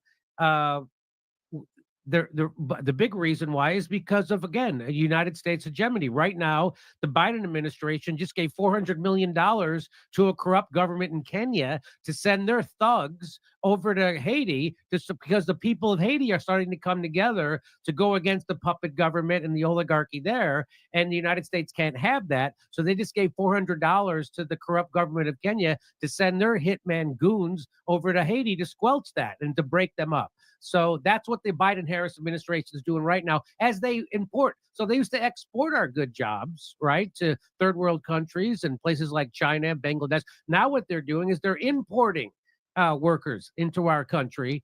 And so it's to undermine. And Bernie Sanders, as recent as 2015, used to call that a Koch brothers scheme. Having open borders is a Koch brothers scheme, right, to suppress our wages. So that's what I'll have to say about it. Just one update on the races. It says here that Trump looks like he's going to win Pennsylvania. He's up 3. It's a wrap. It's a wrap. And it's over. And it's over. Yeah. And he's also ahead in Wisconsin. So this is not looking good for Kamala Harris at all. Libby, can I ask you both a question? Don't you find this astonishing that the fact that Donald Trump, while he just campaigned with Mike Pompeo of all people, which is just mind-blowing, don't you find it, I'm going to have to rethink everything I thought about the deep state, that because obviously they are opposed to Donald Trump's administration and his candidacy, which is why the Hunter laptop, 51 CIA agents and all that stuff. Russiagate was a collusion of CIA, FBI, NSA, and the Clinton and the media. Doesn't it make you have to, like, why wouldn't they rig this election? Why would, if this happens, which is what it looks like it's going to happen, why would they allow this to happen? And do you think it's because why do you think?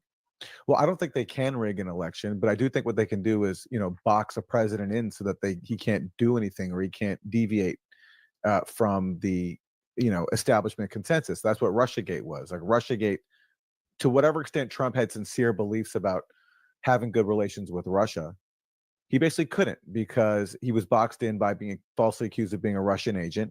And he was also surrounded by neocons. And that was his choice to appoint them, because he's new to Washington. And he's also not like a Hugo Chavez, who, like, Chavez, like, governs based on like the mandate of his people, and he gets them involved in a democracy. Trump's not like a Democrat like that. He's not trying to like leverage his movement's power to do anything. He's a plutocrat, and he just goes with what people want in power. So Russiagate very easily snapped Trump into line on the issue of Russia, to the extent he was ever serious about having good ties with Russia. I'm not even sure if he was, but so that's how you manage democracy, is you just come up with these scams that have the intended effect. And that's what they did with Russiagate. And that's what they did again with the Hunter Biden laptop, which normalized the playbook where you just attribute anything you don't want or anything that makes your preferred candidate look bad. You just blame Russia for it. And that helped Joe Biden win in 2020. And that helped, things go the way that those intelligence officials wanted. So I'm sure if Trump wins again, and to the extent, if he opens up his mouth, if he says the wrong things like he did in Syria, where he said, we're there to steal the oil, or if he orders U.S. troops out of Syria, they'll just ignore him like they did last time. And because he doesn't have any real political conviction and doesn't govern like someone like, say, Chavez would, where Chavez would mobilize his supporters around policies that like improve their lives, I think Trump will just fall in line that way, and they won't have to rig elections to accomplish what their goals are.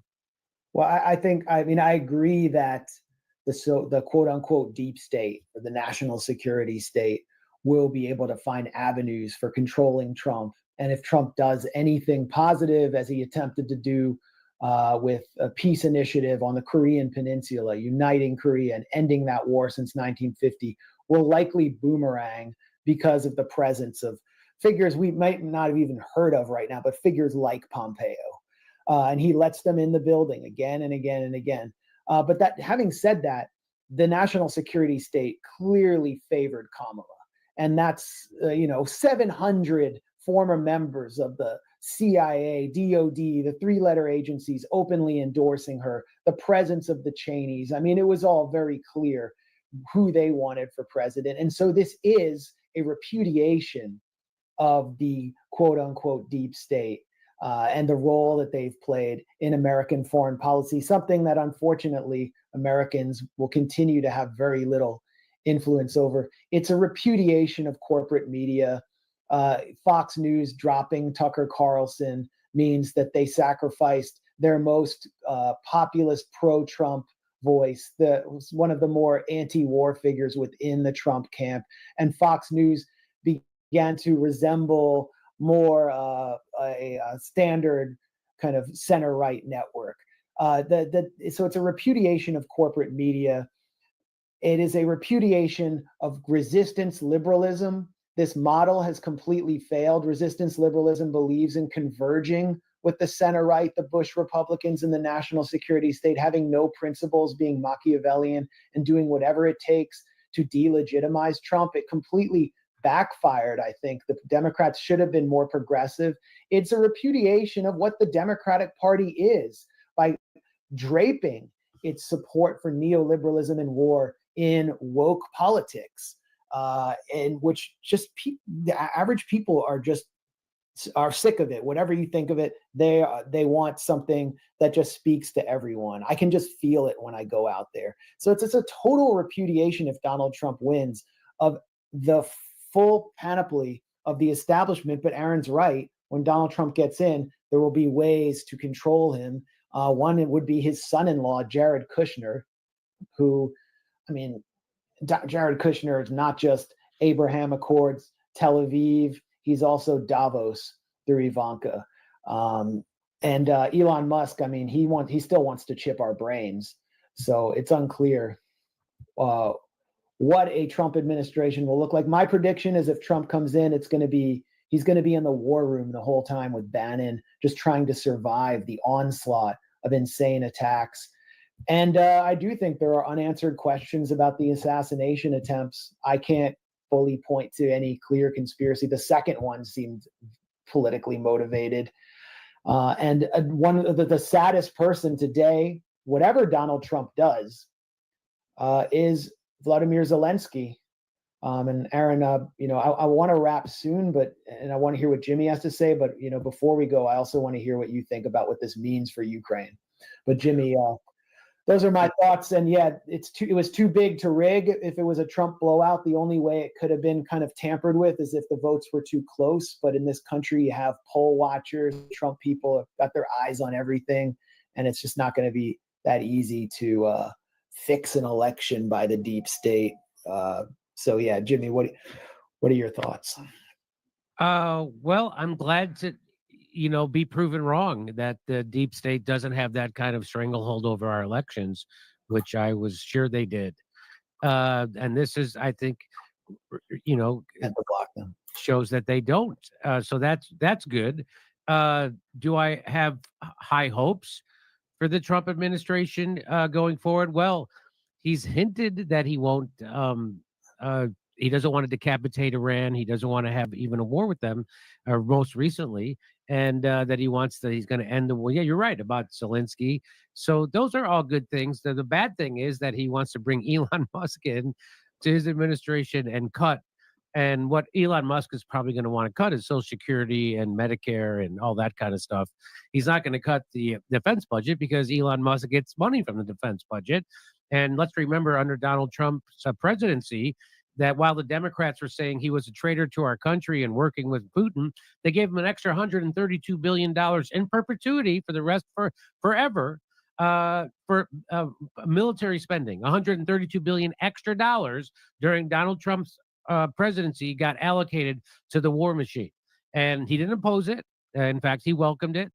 And so, yeah, I mean, it's bad news either way. All I'm saying is that's how bad the Democratic Party has gotten. You talk about people. I've gotten into discussions with people who I've asked, you consider yourself a liberal. How do you not stand with the people of Palestine? How do you not have a red line? And they would, to a person, would come back to me, well, Donald Trump is going to go door to door and kick out immigrants from our country. And then they would say that Donald Trump is anti-trans and Donald Trump is anti-abortion.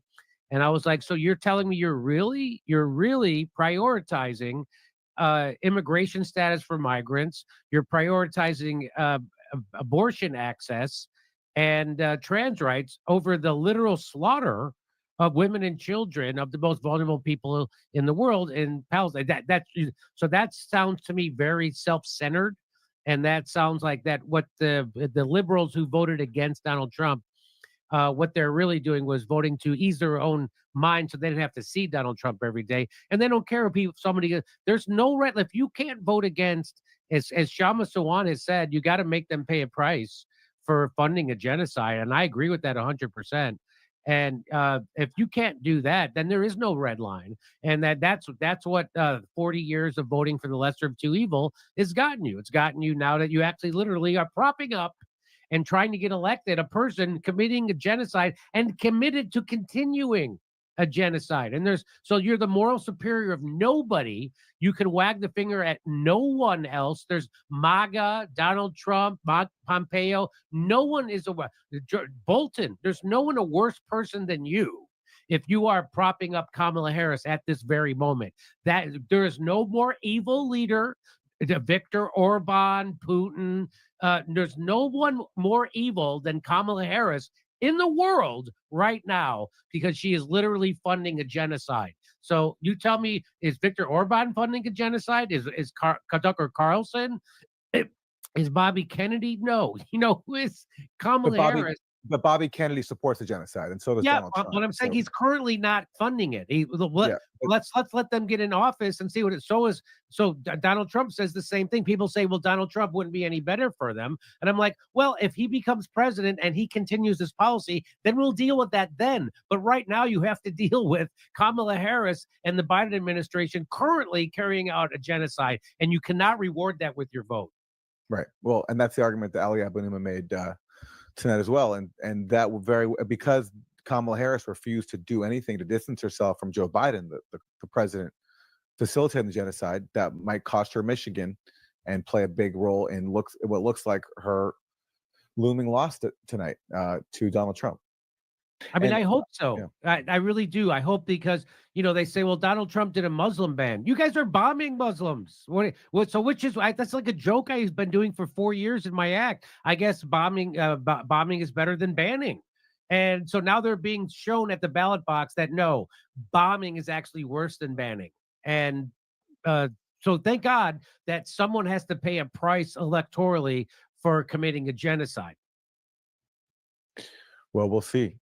It looks like they will if they lose Michigan, especially where the Arab American vote is decisive.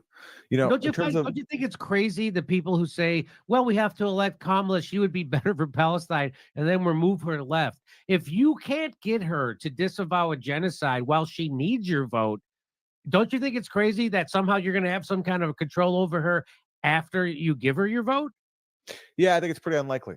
But again, the thing is, you look at Donald Trump, and many people see 0% chance because of the people he's surrounded by and the things he says and his record in office. So my point there is the choice was really bleak. You had two pro-genocide candidates. Bleak. And, I don't think that voting Trump in is gonna make things any better for Palestine. And unfortunately. Yeah. Well, no one's saying that, but this is a repudiation. And Michigan has gone up 5 points for Trump. It was considered a shocker in 2016 when Donald Trump won Michigan. Consider how many Lebanese Americans live in Michigan who are furious about this. Consider that Donald Trump campaigned in Dearborn at the end, at the precise moment when Kamala Harris was defending Liz Cheney on the tarmac. I mean, it feels like everything has been flipped upside down, but it is a repudiation. And if they want to take a lesson, the Democrats should take a lesson here. There was a red line established by a voting bloc, and they punished them. It does appear to be clear. Now, I could be proven wrong when everything's said and done, and we look at the granular details of what took place in Michigan and beyond, but it really does look like there is a new red line. The red line that the Democrats were running on was abortion.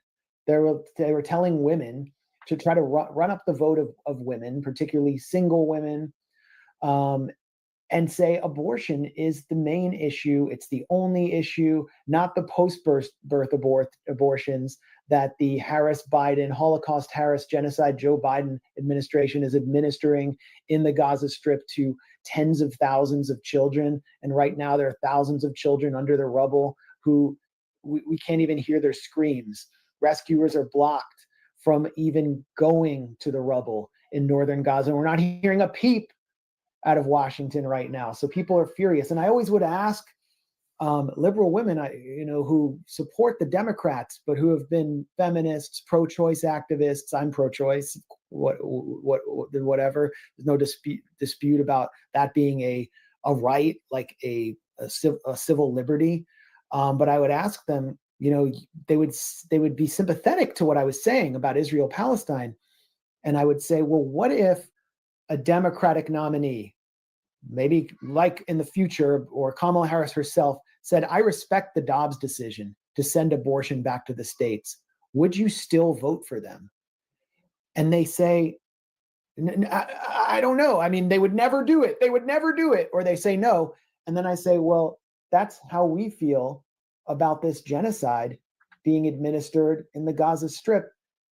And they just don't know what to say there. So I think this represents a fundamental change. But of course, the Democrats will probably never learn. Well, I hope we don't want to assume that Palestine was a decisive factor across the country. It's like a macro trend. Yeah, it very may well be in Michigan. But overall, I mean, I agree with you guys. Like this, the contempt for neoliberal elites because of their condescending attitude toward most people, their refusal to talk about issues that impact people's lives, their embrace of all these obsessions that wasted everyone's time and made the world more dangerous, like Russiagate. I mean, there is widespread dissatisfaction with that. And I think Kamala Harris, just like Hillary Clinton in 2016, is paying the price tonight for, just being in lockstep with neocons and neoliberals and not offering enough people much in the way that speaks to their daily lives and their real issues. And maybe Democrats will learn a lesson, unlike they certainly didn't learn a lesson in 2016 from Hillary Clinton's.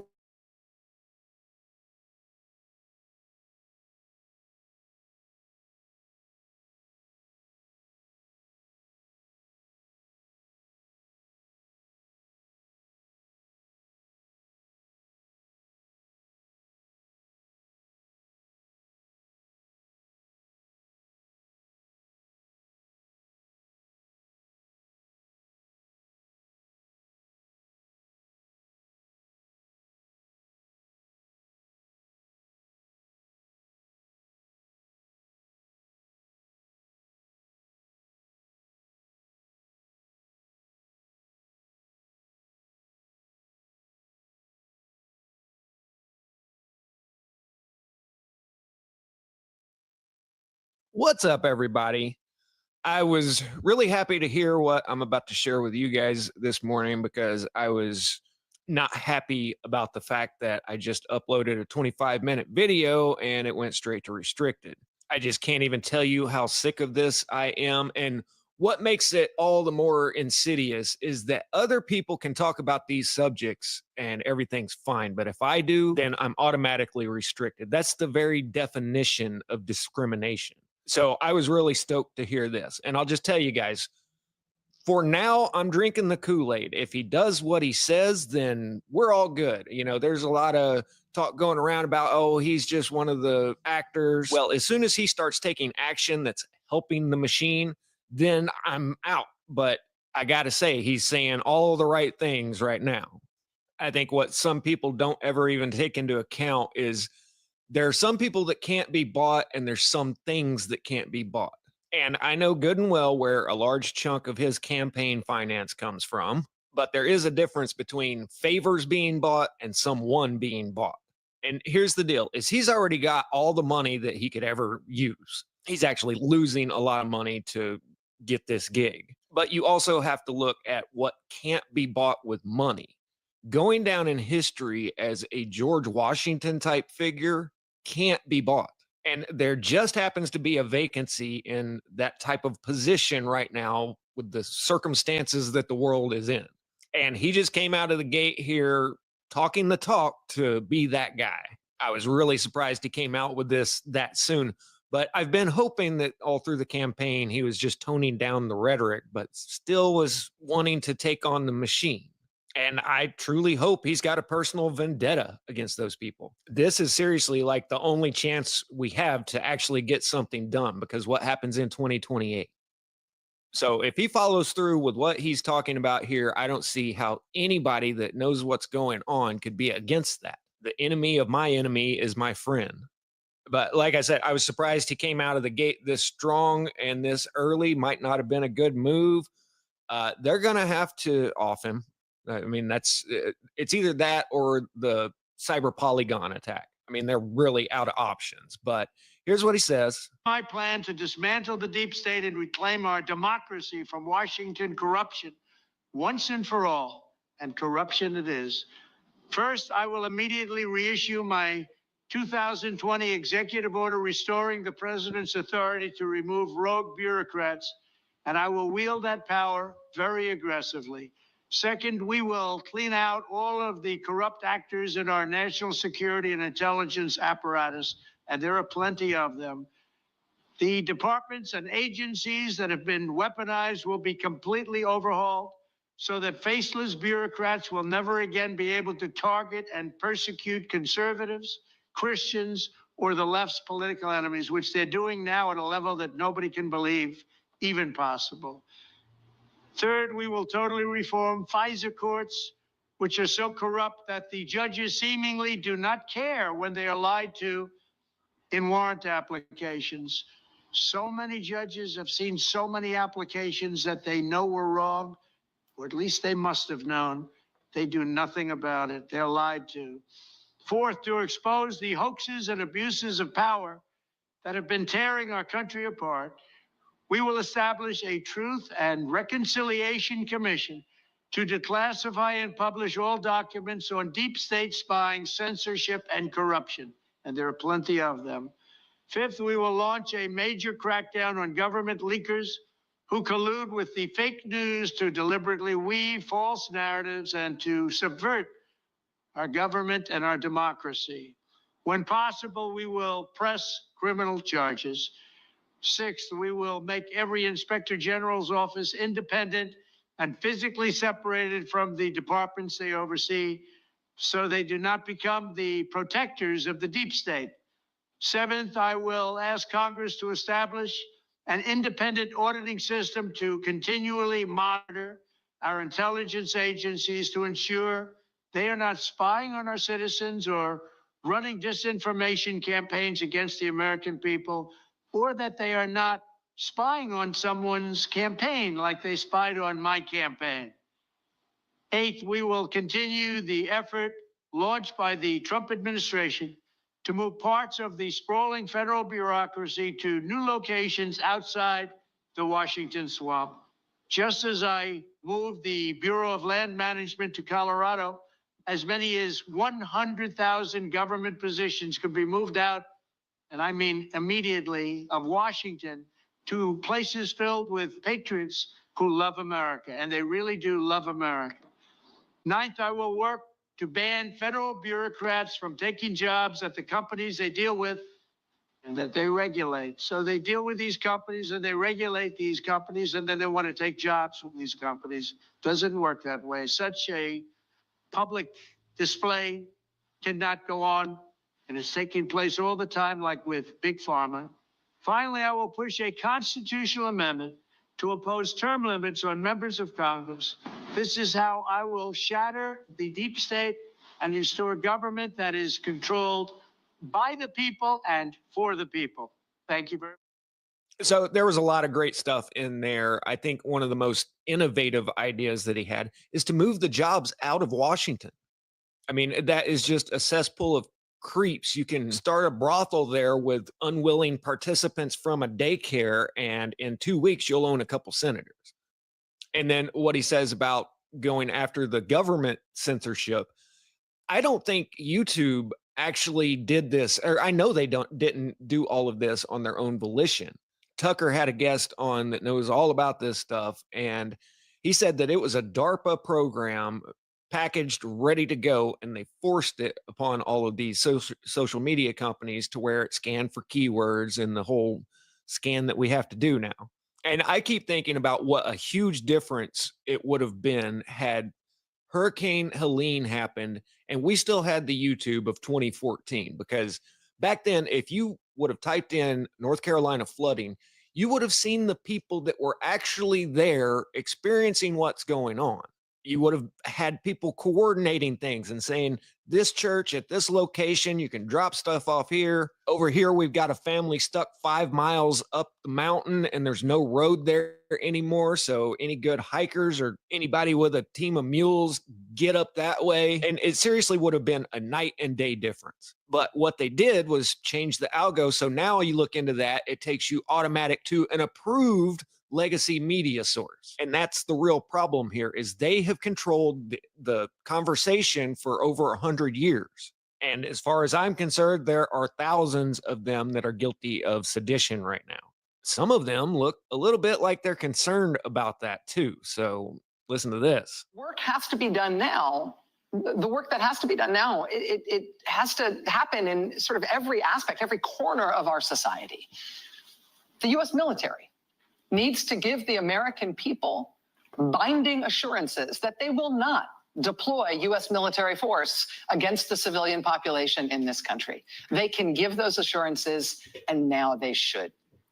The free press needs to give the people of this country assurances that they will not become state TV, that they will stand and fight together. They will put aside rivalries and petty professional differences. They will stand and fight together as the free press, as the fourth estate, as an institution that is a pillar of our democracy, as these guys on the other side inevitably start picking off individual journalists, individual publishers, individual news organizations to try ultimately to turn us all into some American accented version of RT. I can't believe she had the nerve to say, so it doesn't get turned into state TV. I mean, that's what it's been for 100 years. But, you know, why would anybody ever come after the so-called free press in this country? Maybe because you guys have incited all kinds of disturbances. Anyway, there's all kinds of real world changes that I would love to see. Right now, it's just talk, and it's going to be a really bumpy road to January 20th. But I'll just tell you, for me, he's saying all of the right things now. If he follows through with it, then hopefully we'll see some real changes. But he's got to stay alive until then too. So we'll see. The Jamie Raskin clip is fresh on my mind, saying we, Congress, is going to need protection when they don't certify in January. I guess the good news there is I've seen a lot of military come out and say that they are going to follow the orders of the rightfully ordained commander-in-chief. So might get interesting. Static out. Go for it. Follow me.